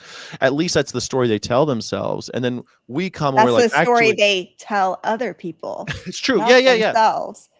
Oh, I think they do. I think they pat themselves on the back, like, no, I'm against slavery. Of course I am. I'm like against the way that feminist men say, oh, I'm against oppressing women. And then I mean, Sure, I think there's a lot of that, especially, but I don't know. Women, I think that's a bit of a women in the world, actually, globally, most humans are perfectly okay with abusing and exploiting and oppressing women globally. Let's just more women are oppressed. That's like the second class citizen. If an alien came down and looked at humanity, they would see women. They might have some more rights over here than others, but or in different parts of the world, but they would see there's two classes of humans. One is a second class citizen. Like, I don't think that I don't think most men make a secret about that, though, Crystal. I don't know. Anyway, Yeah. People are against slavery when they think about it, but then you have to show them, well, this is a form of slavery. Are you okay with slavery as a concept, or are you okay with certain forms of it? And then you have to show them why it's slavery, and you have to show it with slaughterhouse footage and other things that show the truth. I don't know. I mean, I think so what I noticed is that with myself and other people and pretty much everybody, there's this giant thing for people that we forget, and that is their need to belong, their feeling to belong. They want to feel that they belong to something, right? So when people say that they're against slavery, there a lot of people, you're right, Crystal, will say that, well, don't really care about slavery, and if they were in the position to have a slave, if it were socially acceptable, they would do it. So I think people just say that they're against slavery or slavery is absurd because they want to feel like they belong, and they don't want to be socially outcast for saying that slavery is okay, right? So in an essence, if that is the case, then we need to somehow make it unacceptable for people to not be vegan, for people to exploit and slaughter innocent animals, for them to participate in this. It should be unacceptable. So in a way, we should make vegans look cool, and not being vegan look like a ridiculous option. What, you're not vegan? Come on. It's an interesting idea, but Crystals will repeat often that no one likes a moral scold, and it's true, no one does, but scolding does work a lot of times too. Look at people Scolding my dog does work. Definitely. I mean, like when my dog poops in the house, if I yell at him, like maybe he'll think about doing that again. No. I mean, it works sometimes. We scold the powerful, not the powerless. If you scold a politician who is saying that, like, I forget, there was a huge politician that said that that slavery was an oft maligned institution, and his career was over because he said that.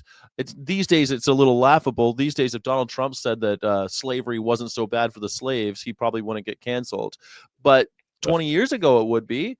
And scolding does work if you're scolding the powerful. Look at what happened with boycotts and pressure campaigns. They do work. That is scolding. That's moral scolding. There is some, because people don't want to be outcasted. That's the reality, right? People don't. I don't think a stranger scolding you for something will mean that much to you, unless that will have an impact on your day-to-day life. And by that, the people that you respect, the people that mean something to you, will all of a sudden say, hey, you know what, maybe let's not hang out or something. Like scolding from the people that you don't want to be scolded by will eventually mean you might need to change or might need to reflect. But if you're scolded by a stranger, I don't think people care about that. And that's exactly like what Chase Hughes says. It basically is, you have to, if you want to have authority over somebody or like have influence over somebody, you have to appear high status and trustworthy first. Which I can kind of, I don't know if you want to share my screen. I asked ChatGPT how Chase Hughes might use his tactics to make somebody go vegan. But his whole strategy is nonverbal influence and authority cues. People respond to authority and confidence. A vegan advocate using Hughes' method might project strong nonverbal dominance, good posture, slow movements, and calm speech to establish credibility, mirror and match behavior, etc. Behavior profiling, understand their core values, whether someone's health, ethics, environment, or social trends, and tailor their message accordingly. A person who values fitness might better respond to a discussion about elite vegan athletes, while someone motivated by compassion might be more receptive to stories about animal suffering.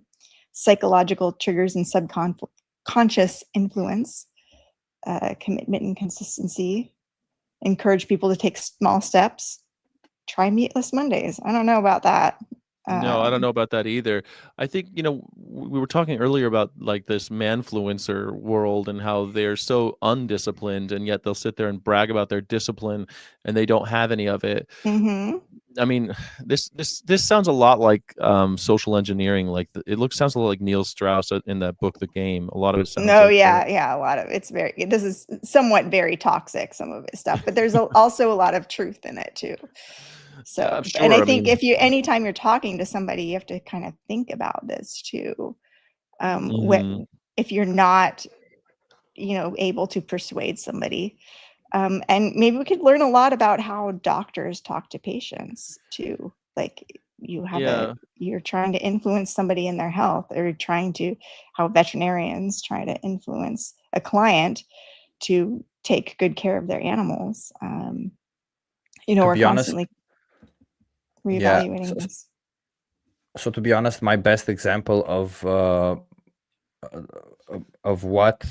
how we should approach was, I forgot the name of the book, but it explained how they approached people about gay marriages. And deep canvassing. Deep canvassing. Yeah, I thought that was a very good methodology. Deep canvassing is something actually pretty good. But deep canvassing, sadly, brings us back to the same thing that I'm saying, and that is, when people think about animals, they will think about the animals that they like and the animals that they appreciate. They won't think about the farm animals. Just like people, like we will think about the people we like and appreciate. We won't think about people we view as others. We don't care about children being enslaved to make our clothes in other countries. But Crystal, with people, we say, yeah, but they're still people. They're still human. That's literally, even in the example, as they transcribe some of the conversations, they literally are saying that, well, they're still people. Whereas when it comes to animals, we have this differentiation between them. We say, well, the reason why we appreciate cats and dogs is because they're companions. We have developed this relationship with them. Is that really why we should appreciate these animals? This is why I talk about One Health, the idea that all species are interconnected. Plant too, if you don't consider plant health and all animal health, and our environmental health, how we're all interconnected. If you harm one, you harm us all. And bird flu is a perfect example of that. And how are ignoring One Health and allowing corporations to receive bailouts for mass exterminating animals, and now trying to exterminate wildlife to protect their animal resources. We're harming us all. Might lead to the next pandemic. And you're paying for it whether you like it or not. Oh, you buy your eggs from your local farm, you're still paying Cal-Maine Foods $44 million while they're making record profits. Aren't you pissed about that? Don't you think that that's unfair? And Cargill is still profiting off of but isn't that moral scolding by saying you're supporting whether or not? That's why I don't say you're supporting that. That's why I don't tell people go vegan. I just tell the story and give the facts. And we need to teach people how to resist, though. When we talk about things like anarchy calisthenics or resistance calisthenics, we need to convince people that the act of not buying eggs when there's an egg, I think a manufactured egg crisis. I mean, there's a whole article about it in the Guardian that I wanted to share. We don't have to go into it too deeply, but there's like a whole that they're manufacturing this, that they're raising the prices even though they're reporting record profits, that it's all bullshit, it's just a cash grab. But we can resist it by not participating. We can not buy eggs, resist, get pissed. Like, but telling people you can't not buy eggs, is that the most effective way to get people I'm trying to say, I'm trying to rally them. Like you're saying, like, hey, this is what's happening. The corporations are fucking you. Do something. Well, what should I do? Resist. Well, what does that look like? Here's 5 ways to resist. Like, do something, start talking, like some of it will be, eschewing eggs. Like some of it will be not participate. Like it really bothers me. But get them to ask you that. Don't, be talking at them, telling them. You're right. We tend to they're not the last asking step. You what to do. We tend to tell people how to that's what earlier I was saying, like, I want to convince people about just what's going on, that these that not just corporate. I always say these corporations, like the boogeyman. It's government corporate they're in cahoots in order to perpetrate this bamboozle. Their values are aligned. Instead of serving the people, they're serving each other. And what do you do about that? We always start with the stop eating eggs. We never start with, you're right, Cal-Maine is making all this money, you guys are getting screwed, you're paying for this, what can we do to stop it?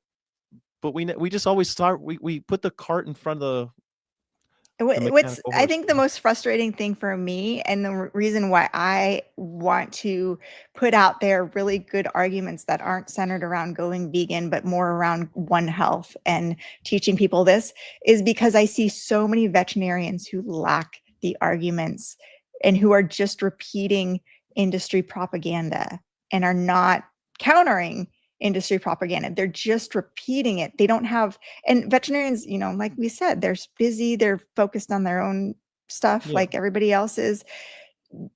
That's why I think what we're doing is so important, is giving them the arguments to counter the industry narrative that they're seeing. But it has to be done in a way that is authoritative and trustworthy. Yeah. But And is it possible, Crystal, that your opinion is influenced by this conversations all. with veterinarians? Because I What do you feel mean? like, what I mean is that veterinarians are anyway by default a little bit different than everybody else, right? Like, so are doctors. It's because you're going to be like handling blood. You're a little bit desensitized to the pain of animals. When somebody talks to you about animal pain or animal suffering, it's like we see animal pain and suffering every day. Like, you see it every day. It's a little bit the world different is for suffering, you. which is why veterinarians commit suicide at such high rates. We're like, we're done with Yes. this. So my point being that, of course, all of these people will have an easier time dissociating because they dissociate on a daily basis as part of their job. So maybe that's not necessarily the answer for everyone, but rather for, I don't know, veterinarians. Yeah, and I think veterinarians in particular view themselves as people who can scrutinize the science, yet they are not doing that right now. They're just accepting industry propaganda that, gestation crates are necessary, gas chambers are a humane ending, ventilation shutdown is a humane way to mass exterminate Have you ever seen millions of birds during avian influenza? So we need to give them the facts, which is what we're doing. Which is what the animal industry folks. Yeah. I mean, giving people the facts sometimes will. I mean, but that is going to be some footage and other stuff we were saying. But giving them the facts and telling what are we going to do about it? Well, footage isn't really going to convince veterinarians that much. I mean, the gas chamber footage does, I think, a bit, because they're like, purposefully in vet school, we're not shown. You never know what people are going to get, footage right? in the gas, but it's also the science. Like, what does the research say about this? And there is research saying that it's, not humane. But what's crazy to me is that, like, you have these people who are like, they look at the science, or they look at sometimes they'll build wild conspiracy theories like John Cullen, and you'll have all of these guys they're looking at this and they're saying something's not right. They're just asking questions. All of these guys that are just asking questions. And at first, at prima facie, you're thinking, okay, they're at least getting into some critical thinking here, but they never make that final step, which is, what are you going to do about it? Like, someone like John Cullen, he's got these ideas about bird flu or whatever, and all these government conspiracies and all that. But then, like, what do you do? Why isn't he telling people resist? He's just saying, I'm just showing you the facts. And it's he's an entertainer. He's just out there to get social media followers. But I think that's a good point. That's a good criticism of John Cullen, that maybe we should invite him on the show and talk to him. I would love to. I don't want to fall into that same trap, though, Crystal, which is something that I think that we kind of run in danger of when we're saying, like, okay, we're just going to show people the facts and let them draw their own conclusions, because people don't just want the facts. They want to be like, okay, well, great, everything sucks, and I'll just go kill myself. Like, it's an appeal to futility. You get, okay, everything sucks. Thanks for reminding me. I already knew everything sucks. But we have actual tools that can, and proven tools about how to resist these things from happening. Which is why, again, like, do you think go vegan is the number one thing that people can do right now? I think their dietary change is probably like to me the most obvious because it has the most, if I'm being utilitarian about it, to me it's just the most obvious one. But I know that for other people it's very, very difficult to even conceptualize that. But I don't think saying go vegan the way we have traditionally is really, we use it as like a short term, as like a shorthand when we talk with each other, right? Like go vegan just means like, when did you wake up and stop murdering animals? Stay vegan. Or stay vegan, or like be vegan from now on is something like that vegan teacher always says, be vegan from now on. But yelling go vegan doesn't make sense because I completely agree. It frames it as a dietary change. It makes it seem like it's only about diet and your choices and what you can do. Like it doesn't make much sense. But This is go why I vegan. think we also need to strategically think about policy and talking to our legislators and like, how do we actually make change? Because I ultimately, like, yeah, we can tell people these things. And I think, certain thoughts do start to change the narrative. And you can even see how women are now not dating men as much anymore. And I think that's a good thing personally. We're not centering our lives around men because, we've started to talk and share our stories. And I think that's the first part of creating change, creating a change in social systems and structures and everything. And I think that same thing can happen by just talking about this. And the more people get interesting facts that they can share with other people that aren't about just going vegan. It's like the more people know and share the story of Cargill. Do you know Cargill has 21 billionaires? Do you know like this is the biggest company in the world? Do you know that this is like they're profiting off of the feeding of animals? Everything in your pantry has something to do with Cargill. Getting people to think about this, and then gradually people are thinking, well, what the more people kind of embrace this and start discussing these things, not in a way of like, we know when it goes to like go vegan, this is why I that's like going to John turn Cullen, people right? off. But it's John Cullen's one of these guys that goes like, everything's connected, and I'm seeing all these lines. He's like, no, with the string tied to all the different things, and all this thing is. I like that. Like, let's have those conversations because I think something might come out of it. But a lot of people are like viewing it as entertainment and like discussing it, and it's kind of I think just making people question our government and what they're doing and how the corporations are all involved. That's important. Absolutely. And then, I think it's the most important thing is to arm them with the ideas that we need to question the government. We need to not stay silent. We need to not be compliant. I didn't mind when people were saying, what, you're just going to wear a mask and not even ask any questions? I was like, I'm asking questions, but I'm wearing the mask because it doesn't take much for me to do it, and I have to keep a job. Like I don't want to die on that hill. But thank you for asking the questions. I don't mind. I've learned so much about masks and viral load and all these different things because of these discussions. I think these are good conversations to have. But then we don't say, what do do with them? What do we do? Like, that's where the go vegan comes in. Eventually you've got to get to the point where like, what are you going to do to resist now? And also, people get there, but it's going to take a community of people around them all doing the same thing to get most people to go vegan. There are some people who are going to go vegan because you say that. That's a certain percentage, but the rest of it are going to take this community of people all talking about it, all being disgusted by the systems, and talking about it enough, and getting these conversations going in very interesting ways, centering the corporations and the government who are controlling things. That is more interesting, I think, to people than just like, oh, look at the animal suffering and go vegan, because people aren't going to talk about the animal suffering because it's not fun. It's not interesting other than like, it's horrifying the way we talk about, but Crystal, that would have never the Holocaust and everything. Right. Sorry for interrupting there, but I don't think that would have ever worked on me personally. I'm not a person who personally cares. I don't care about corporations. I just looked it up now. Cargill also makes plant-based products. Yeah. So if we start saying that, well, the problem is Cargill, and Cargill starts making plant-based products, then we're switching now we're moving the goalpost and saying, well, the problem isn't Cargill, but rather something else, right? So Well, when we are consistent with our messaging, it also helps. I hate to say it because I know, there's vegan activists who say a lot of dumb shit and criticize other activists by saying that we're not consistent with our message.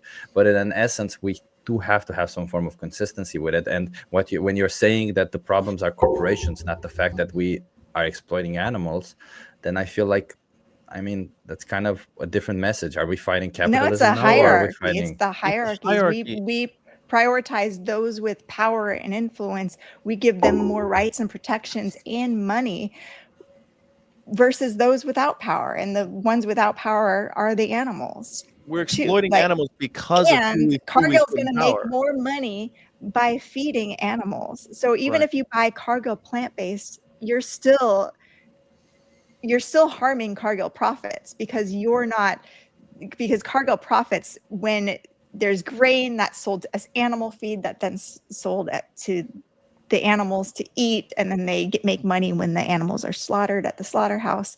So Cargill profits more the more links in the chain that there are. So even if you buy Cargill plant-based, you're still hurting Cargill. If you're saying, hold on, if you're saying that animal exploitation is the focus, which of course for me it is, it's like the most obvious. We have to be, but that's like jumping to the end of the book. It's like jumping to the end of the story. Why are they being exploited? To make money. How is that happening? They're upcycling their grain product into this. Who's doing that? It's companies like Cargill. Why are they doing it? It's because we've created this system that in order to enrich the very few while we're exploiting all of the weak and powerless. When did we get there? 100 years ago, maybe only 75 years ago. What can we do to stop it? You see, like the animal exploitation is just like this ugly thing that happens because of all those other steps. And we never address any of those other steps. We always just go, animal exploitation's bad. And we don't see how it's a part of everything, how our system of hierarchy of like some people are better than others, some people, and they deserve more respect and more because they have more money and more power, we treat them better. That's the fundamental system that we're trying to address. And I think when we make it just about animals and not about the whole system, we really miss out on the opportunity to influence a lot of people who agree and who feel like the system is unfair, but who believe that, life eats life and I need to eat meat in order to be healthy. But if you address all of this and get people talking about it, they're going to enter a world where they're having these conversations and are going to be able to realize, oh, actually, I can take action and resist. And one of the ways I can resist is by not participating in this. But that's not ultimately, we don't care if people go vegan or not. I care if animals have rights and protections. That's what I care about. And when animals have rights and protections, we will create a system where people no longer have to rely on eating animals as a means to get their protein. Animals will not be used as a method of protein production. That's what I'm getting at. I understand what you mean. You're right. It's not about people going vegan, but about the animals not being exploited, right? That's all. That's the outcome that we want, right? As you said, animals should have rights because we don't want animals to be exploited, right? But I feel like I'm a bit confused by your messaging because I feel like you're saying a little bit we should be talking about Cargill, but then I have issues with that because at the same time, somebody could be, people don't really know what companies Cargill owns. They could be saying, well, look, I'm buying this biological meat from a small farm, and therefore and you this buy should meat be from okay. a small farm, you're still benefiting Cargill because they are the food that those animals eat likely comes from a company, if not Cargill, another company like Cargill. Not my uncle's farm. Yeah, but Chip, what are you trying to say? I'm not worried what are you trying about to say? Your uncle's farm. It's not that. That's like the uncle's farm is just another example of some minor offense, I guess? What are you trying to say? Like it's what I'm trying to say is that local rape if you and tell murder is still local rape and murder, and the reason why local rape and murder is happening against animals is because of the system that we've invented, systems that were invented by people like Cargill. But And what others. what I'm trying to say is that if you talk to people about what the issue is, right? Because that's what we're saying. We should talk to people about what the issue is and let people make the decisions themselves, right? And in essence, that's what we're saying. But if we're telling people that the issue is that there's this big company that profits out of it, people will find ways to go around that and still continue exploiting animals, won't they? Right? Isn't the whole issue is the fact that people think we have the right to do so? Isn't the whole issue the fact that people disconsider these animals? Which is why I talk Is it about really One the Health. issue that one company? Because I don't know, maybe that company No, isn't it's not even just in one Europe. company. Or That's just one example. Mhm. Cargill isn't alone. Cargill just happens to be the shadowy figure that seems to be doing a lot more than anybody else. If you wanted to pick, if you were to make a list of America's most wanted or whatever global criminals, you'd probably start with the Cargill family. It's one of the big ones. Yeah. It just And happens. it's crazy that people still don't know who Cargill They don't is. even know who they are. And they're Yeah. like the biggest company in the world with 21 billionaires. And you're And saying they're like, taking what your about my tax uncle's? money. What about my uncle's farm? Yeah, they're just like Cargill in some ways. They're just they're benefiting from a system that they've invented that make and benighting people and making use of their idiocy. And what I think when you said intelligence, I do think intelligence is a part of it. People are generally stupid or just too busy to pay attention, and they get tricked easy. People get tricked easily. They're susceptible to propaganda. They're susceptible to mind control. They're Yes. susceptible to mind I mean, control. Yeah, they get tricked easily.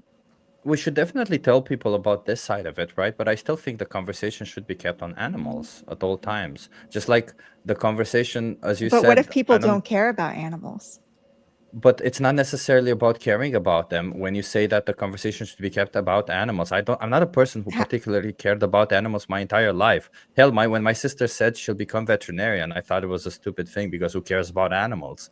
But you know what? I'm a person now fighting for animal rights, and it's not necessarily because I have a particular attachment to animals, although I do find them cute, but rather because I find it extremely unfair. Like I really do resonate with this idea that it's unfair, and it's extremely, it's not just unfair, but I also I see it as this barbaric thing that we still do in society.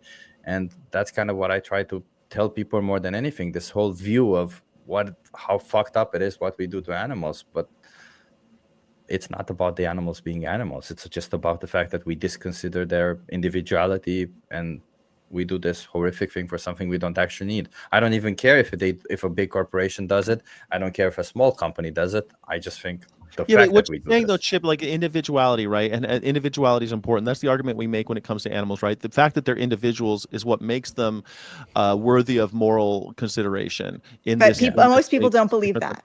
Most people don't, but that is the contention. That is the idea of. But if you make the like put it, this is why I talk about corporations, is because I bring it back to the person. I'm going to bring it right back to where I think you'll be on my side. So like the fact that we talk about this individuality is something that we also talk about when we talk about liberty, human liberty, and human ideas of individuality, and who's standing in the way of that. Who is treating us like a herd? Who is treating us like just a flock of sheep to be fleeced while they end up owning us? Well, it's these corporations. It's government and corporate collaboration is what's really doing it, and so we need to break that up and start resisting that. I agree with you, Chip. You're totally right. It's the individual. You look into an animal's eyes and you realize that animal is an individual, and that you value their individual subjective and yet experience. Vegans look in other humans' eyes and don't view them as individuals sometimes. I don't think there's anybody like that. Everybody sees. You don't think there's anybody like that? You don't think there's any No. vegans who don't look in other humans' eyes and don't objectify them or think that they should have power over them for their accomplish their own goals, or think that this person is not deserving of my compassion and respect because they don't agree with me, or because they're a they Okay, they but work in a slaughterhouse, so therefore. we're getting on a tangent about Well, I'm just about saying, like, The we movement have has to the acknowledge. movement has infiltrators too. We could just call those people like fake vegans, wolves in sheep's clothing, I or think whatever Tosh other. Peterson is Oh one no, No, she's not. who views people as fuck. less than if they either aren't vegan or if they are a veterinarian or Who work is in a who is slaughterhouse. Tosh? Who is this? Tosh Peterson? Tash Peterson, she's an Australian activist who does a lot more disruptions more than anything. She's kind of famous for Tosh. disrupting. Tosh? Tash. Tash. I don't Tosh. think that's true. And I also like I I also can want to show say you proof of things that she's written where she Tosh. views people as Tash. less than. How do you spell that? Tash. Listen to what I'm saying. Tash Peterson. Sorry, I was I love asking, man. I love Jesus. Jesus. I know, you you cluelessness. I love it. Tosh. Like- Tash. Because someone said Tosh. I don't know. I heard someone choose. I don't know. Tash doesn't even Tash sound like a last real. week. Okay. But She's a controversial figure in the movement.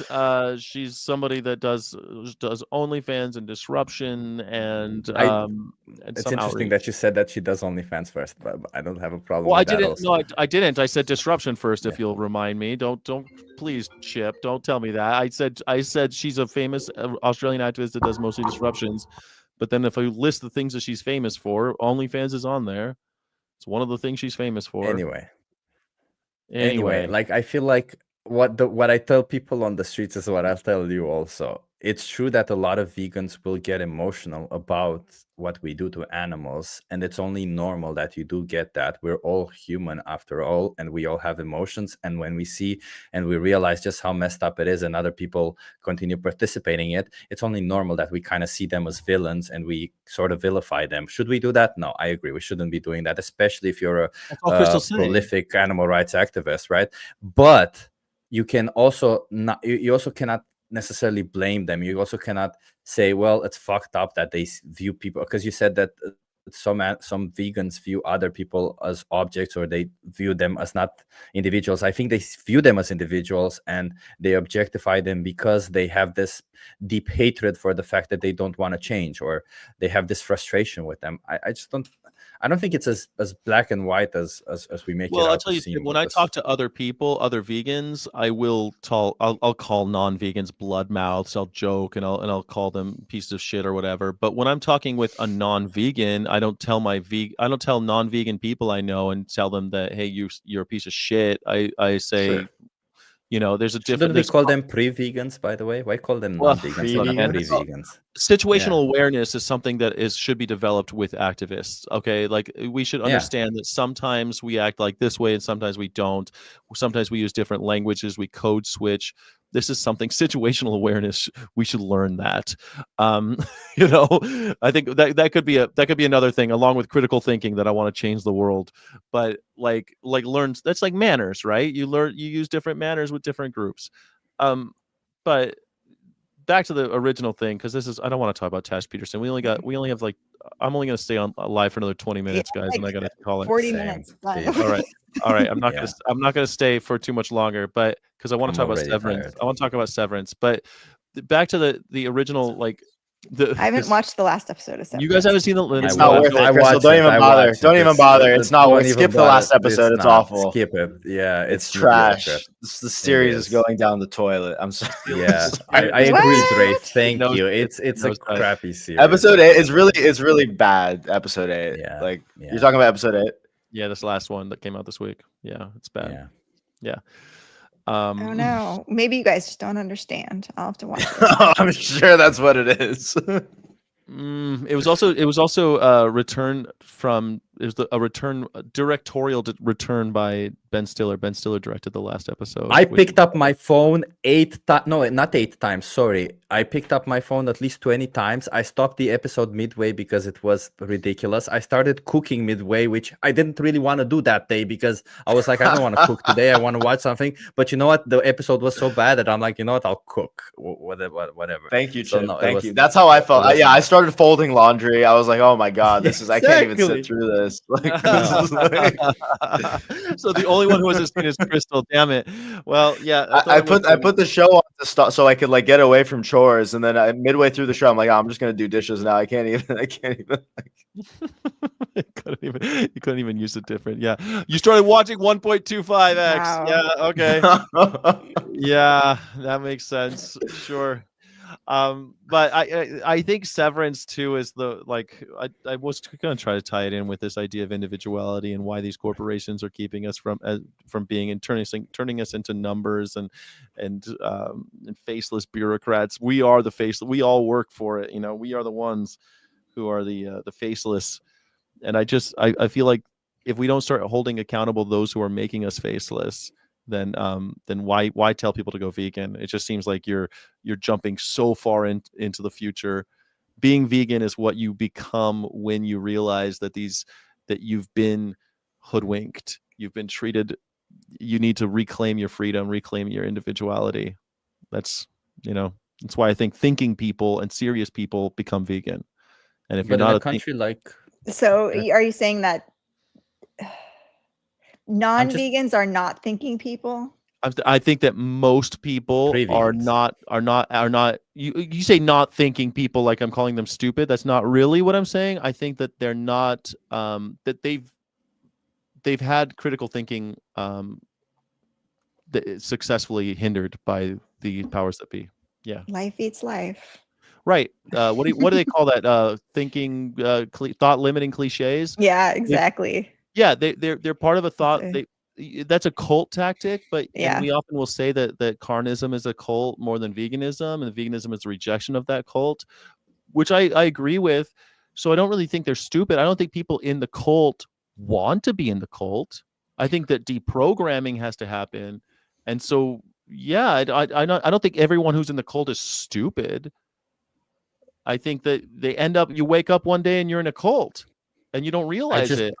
I've likened when I first started this channel, my thing was like sometimes you wake up in church and you realize that everyone's still got their heads down and they're praying like this, and you wake up, you're like, holy shit, everyone's doing this, is fucking crazy. What are you doing? Yeah. And now you start waving your hands like, wake up, everybody. And I feel like that challenge and task never ends. We never stop saying, wake up, wake up, wake up.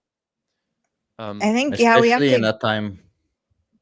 Go for it. Sorry, I was just going to say, especially in a time when misinformation is rampant, where we're at the place right now where I feel like that's also part of the issue where we're at in the current world, is that the misinformation has won already, because what we are doing is right now we're trying to fight misinformation that has already been said. Yes. We're fighting against anchoring bias, which we already know that it's kind of messed up, right? If somebody hears one thing from one side, then it's going to take a whole large effort for you to combat that.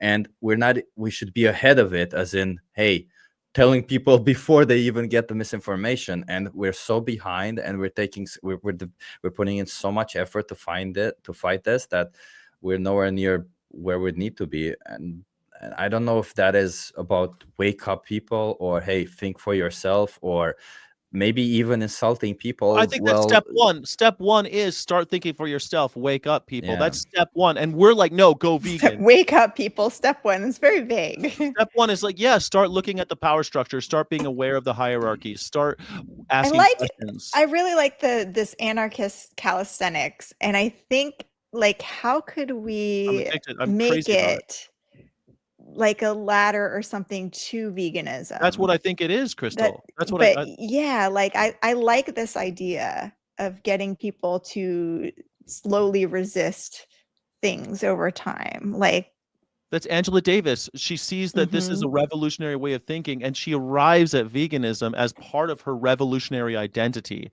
And her revolutionary identity is one of simply resistance. Now, she's taken it to this degree because of the civil rights movement, but you needn't take it to that degree. Actually, I don't need you to march. I don't need you to do all those things. I need you to just basic levels of resistance, basic shit, like asking questions, resisting arrest, like not just resisting arrest and but when a cop asks you a question, ask the question back to the cop. Why are you asking me for Never my talk ID? to the cops. Don't talk to them. Well, Don't talk to the Well, cops. today yeah, but don't just today we got comply. Yeah. Don't just today we comply. got a police officer to go vegan. Yeah, right. Half Really? police officers are vegan if you ask Crystal, them. yeah, Don't believe actually, anything I a police wanted officer says. First, I actually wanted yeah. I actually wanted to discuss this because there's Okay. a difference between police officers in the US and police officers in the Netherlands. All right. I'll believe it when I see it. Well, we have 18 minutes, but I wanted to say Come to like the okay, Netherlands.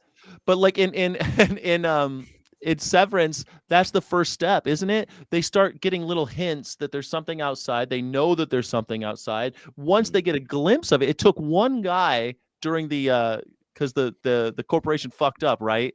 And the one dude, the fat one, I forget his name. He's like, because that's his identity in the story. I'm sorry, he's always eating. His identity is it? Okay, I'm sorry. like- Continue. That's shit. That's how they use him. I'm sorry. What do you want to?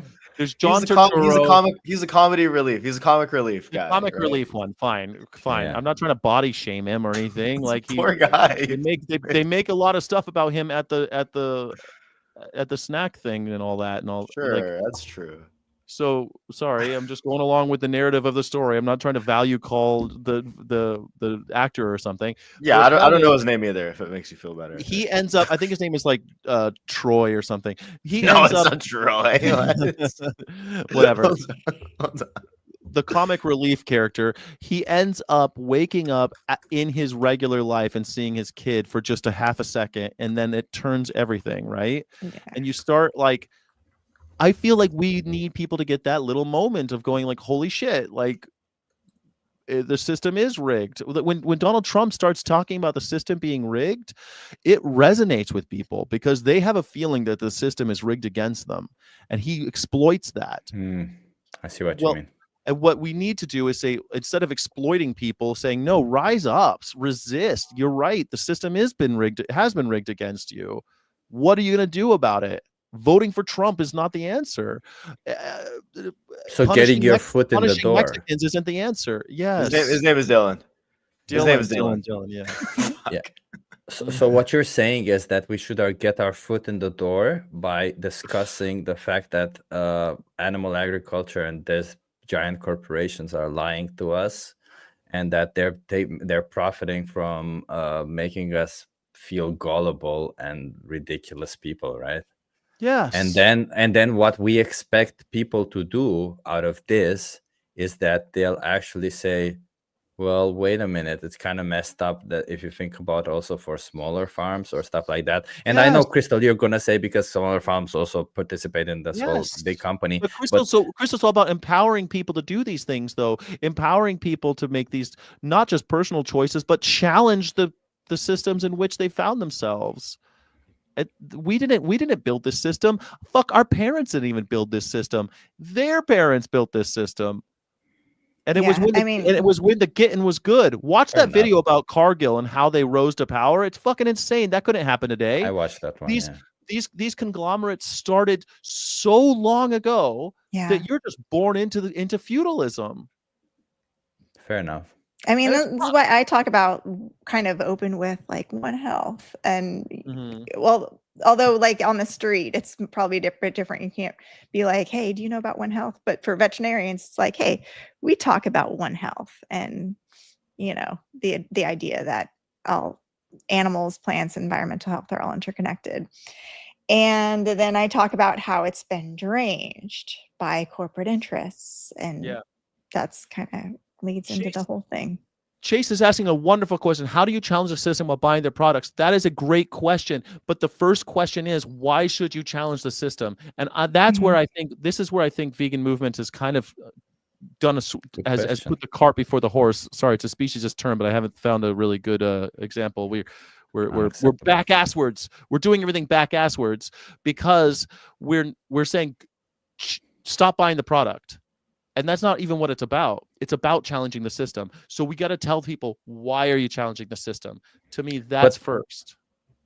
Aren't we risking the problem with me telling people a lot of the times to challenge the system is that, well, then they'll look at me and say, but you have an iPhone. How are you challenging the system? You have an Apple Watch. How are you challenging the system? Exactly. Well, do you know what it is that I'm... but look, I'm doing what I can, man, and I'm trying to challenge those systems. And they'll also, say exactly this. They'll say, Mhm. well, I'm not buying an Apple product, but I am buying animal products. I So don't there think you that I go. have all of, We They do just say that. yeah, To I'm them, not, to I them, don't- eating the flesh of animals is like the same as owning an Apple product, which seems so Exactly. wild to us, but in their Or minds, driving a Tesla. or driving a Tesla.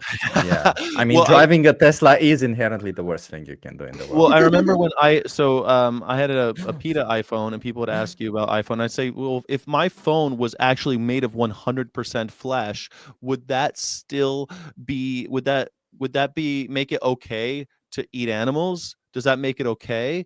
Because really, they're engaging in chopped logic. It's a logical fallacy, right? It's a tu quoque argument, and it's saying that you do it, so it makes it okay that I do it. It's not true, obviously. They're just trying to compare one another, try to get out of it through a logical fallacy. But you have to get back to the animals and back to the argument, which is One is we're one trying- is mass murder of billions of sentient creatures, and the other is an Enslavement of exploitative children. working. It's fine. and hold on a second. They're not And killing also, those children. They're with- not with eating their Apple- children's flesh. with large corporations, like to tell- we are trying to do something. You could vote to change that. You could vote. You could do stuff to change Apple. What? Yeah. So we're getting to the same place where I tell people, hey, one is a system that contains exploitation, and you can explain why these systems need improving and changing, and one is a system that depends on exploitation. Those systems need to be removed, completely stopped, not changed, because if they depend on it, they cannot actually change. They just need to be eradicated. I don't know. I go back to Walt Whitman. I contain multitudes. Of course, I contradict myself, and so we're going to have some contradictions just in American life. In a modern life, there will be contradictions, but those contradictions don't mean that exploiting animals is okay. Because you're right. I like the idea that one's a system that has exploitation. The other one is actually a system of Depending. exploitation. Right? Yeah, Doesn't exist yeah, without exploitation. Yeah, and You could have iPhones without enslaving children. You could. And you could also make the argument that if everybody stops buying iPhones, it won't stop children being working in those countries. That's a problem. That's part of the system of that country. That factory may not build iPhones, but they'll switch to something else, build something else, and still use child labor. That won't. It's an incidental consequence, right? It's an incidental consequence. But and that's why I voted for Donald Trump. Literally Because a necessary component. He's going to put tariffs on China so that we build iPhones here. Damn. Okay, I'm convinced, guy. I didn't never thought someone would convince me. And 25% tariffs for everybody. Tim Cook said he's going to put $500 billion into American companies that are building iPhones right here at home. $500 billion outlay, he says. I think it's bullshit, but so that's the orange fascist is putting these tariffs up, which is increasing the costs of dairy now, right? Dairy and pork, and and eggs as well, because a lot of processed egg products come from Canada. I did a whole video on it. Is that good? Is that good? Is this a good thing? I think it is an unintended good. Yes. Do we want more expensive dairy? That's crazy. Well, I want more expensive dairy. I want dairy to be so expensive it can't. Yeah, of course I want more expensive dairy. Dairy prices are going up. Go for it. Maybe it's a good thing if we lose our democracy and our economy crumbles and everyone's suffering. Maybe it's not so bad, huh? Well, isn't that what you said that you're optimistic about? Because it's going to get so bad that we're going to tear apart the country and we're all going to have a new dawn. It's always darkest right before the dawn, Andre. That can't get any darker once it's pitch black, right? Yes, exactly. We're barreling toward it. So yeah, I think that maybe people will wake up when people are starving in the streets and dying of curable diseases, and when we have concentration camps. Because I really, really think that the end game is taking illegal migrants who don't have status in this country, because we designate them as criminals in order to get around that whole pesky 14th Amendment. And so now they're able to use them as slaves in all 50 states. And you could just have slave camps who are people who you rounded up and called criminals. Perfect. Who's picking the strawberries? The same people. It's just that they're slaves now. It's the same thing that they did when they abolished African American slavery here. They abolished it, and what they do, they made prison camps. They made prison chain gangs. Guess who was in there? all black people. All of them were black on the chain gangs doing whatever they had to do. Is it? It's not necessarily that if it happened in our history, it is going to happen again, right? Like, No, I but agree it with you does. that there's a high probability that it will happen because it did happen in our history, but it doesn't necessarily mean that it will happen again, right? So what I'm trying to say is not the fact that the bad things are not going to happen. I'm sure the bad things are going to happen. It's just that I'm not so sure that the good things will happen afterwards because the bad things happened, you know, like, it could be the possibility that US becomes a totalitarian state at some point, and that's that, and it will stay that way for hundreds of years. There is that possibility. Probably not hundreds, but 100, maybe it could. But Andre's really. When was the last time there was a totalitarian state where the majority of the population was armed? Can you pick one? Can you name one? Name one. I cannot, but Can Dre, you? Exactly. That's all I'm Can you, saying. Dre? Can you, Dre? I can't Dre, name even one. I can't name one state that was a totalitarian, authoritarian regime where the majority of the population was armed. But why would it matter? Because if they have bigger, better guns, them having Why did it guns matter? means We had bigger, nothing. better guns in Vietnam. We had bigger, better guns in Afghanistan. Why would it matter? The English But had We bigger had isn't guns it- JDAMs and Wait. drones blowing up entire city blocks. We still couldn't win in Afghanistan. But by that logic, isn't that in any country, if somebody has a baseball bat or of one form of a weapon and they have guns, isn't it the same thing? Isn't it? Why is it Hold that on. all of the Wait a sudden It's a second. little guns harder with a versus- baseball bat than with a Wait a second, 500 Trey. yard. Hold on. You just gave me, dude. There was majority people armed in Afghanistan, and the Taliban, a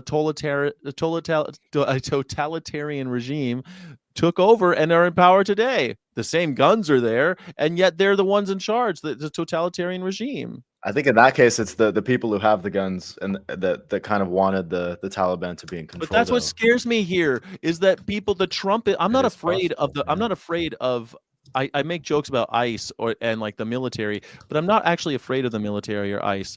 I'm afraid of my neighbor who's a Trump supporter coming in and getting a wild idea and coming in and being like taking the law into their own hands. That's what I'm afraid of with this bird flu thing. This epidemiologist that we talked to, Crystal and I, was saying that in some outbreak of some other disease, people were going into each other's homes and killing their dogs and cats in order to stop the spread of a virus. Like, this is scary shit. I wouldn't be surprised if that happened here. People start getting into their ideas. They get ideas in their head that cats spread bird flu, and all of a sudden people are killing each other's cats or killing each other in order to get to the other person's cats. Like, that doesn't seem outside the wild. That doesn't seem too crazy to me in this country. So that's a valid point, right? Like, what you're saying is that, well, everybody has guns, but then again, if half the country supports the totalitarian regime, half the country could theoretically be fighting, or a large portion could be fighting the other half without. and the Nazis even the had need of guns, Dre. The Yeah. Nazis had guns. They just made it so that Jews couldn't have guns. Like, and then they made it so that this is something we should be concerned about. yes, it is something. These we are should things we should be very about. concerned about. I'm concerned. Color me concerned. Me too. I'm very concerned, and I'm not as optimistic as you are, except that it could be 100 years of totalitarian regime in this country. No way. I could have King Baron Trump in my lifetime. Especially in a time. Not if I have anything to say about it. Okay, well, I'm glad. No way. Especially If there's a especially king in this country, I will be the first one out there to take him out. If there is a king, Oh wow. no way. No way. Hi, it's- feds. If there's But a king, especially- if the government has been overthrown and there is a king, no way. We're halfway there. We'll see. We'll see what happens. The fact that So wait, Dre. If they say that they change the legislation for a president to be able to run more than twice, are you going to go do something about it? That wouldn't be a king, right? That would be like. But see, that's all they need, Dre, because people in power, the people that have this much power, they can use large language models to target specific issues that each and every person cares about, and they can make them vote for themselves regardless. You don't even need to be corrupt. You just need to use large language models on everybody. AI is going to change politics in a way that you can't even imagine. It hasn't if it hasn't already changed it, but it's just the beginning.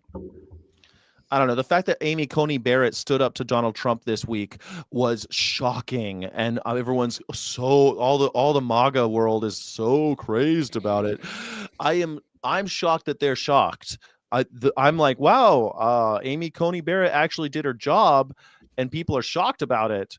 That's what I was counting on. I'm counting on a corrupt Supreme Court to do their fucking job, or it's a corrupt Congress to do their job, and they're shocked. So I mean, I think we're already there, man. You're saying like they're gonna pass the Constitution to be more king-like. Like that's all they have to do. They get to pass. I don't know. I think the bones. I think in theory we still have a democracy right now. I think there's no indication right now that what we have is not a democracy. We're this close. It's certainly possible in 10 years we could have King Baron Trump IV. That's possible. Mm-hmm. But I have faith. I have a lot of optimism. I'd like to thank everyone for joining us for Vegan Sunday School as we march into the apocalypse. My name is Skyjack Morgan. Please like and subscribe. That Chip Guy is That Chip Guy on all of the internets. Dre is protectinsects.org, right? Yeah, I mean, that's not me. That's just an organization that I'm with, sorry. Where would you like to plug? I'm going to say... I don't need, no plug. No plug for me. No plug. Crystal I want to is from Our Honor. Please go to Our Honor and follow, subscribe to us on, subscribe to Our Honor on YouTube. We're trying to get bigger over there, and also Instagram. And thanks, everyone, for joining. I hope that you'll see me tomorrow when I do the news again and talk about critical thinking and authoritarianism. Skyjack Morgan channel, the YouTube Skyjack Morgan channel. And hi to everyone. We got a lot of people watching on Twitter, everybody. Hi, Twitter. Thanks so much for being here. That's it. That's the whole show. Great. Thanks, guys. This is it. We're going to play the outro music and get out of here. Yeah. That's it. There it is. Bye, everybody. Thank you so much for watching. Don't forget to like and subscribe. Thank you so freaking much.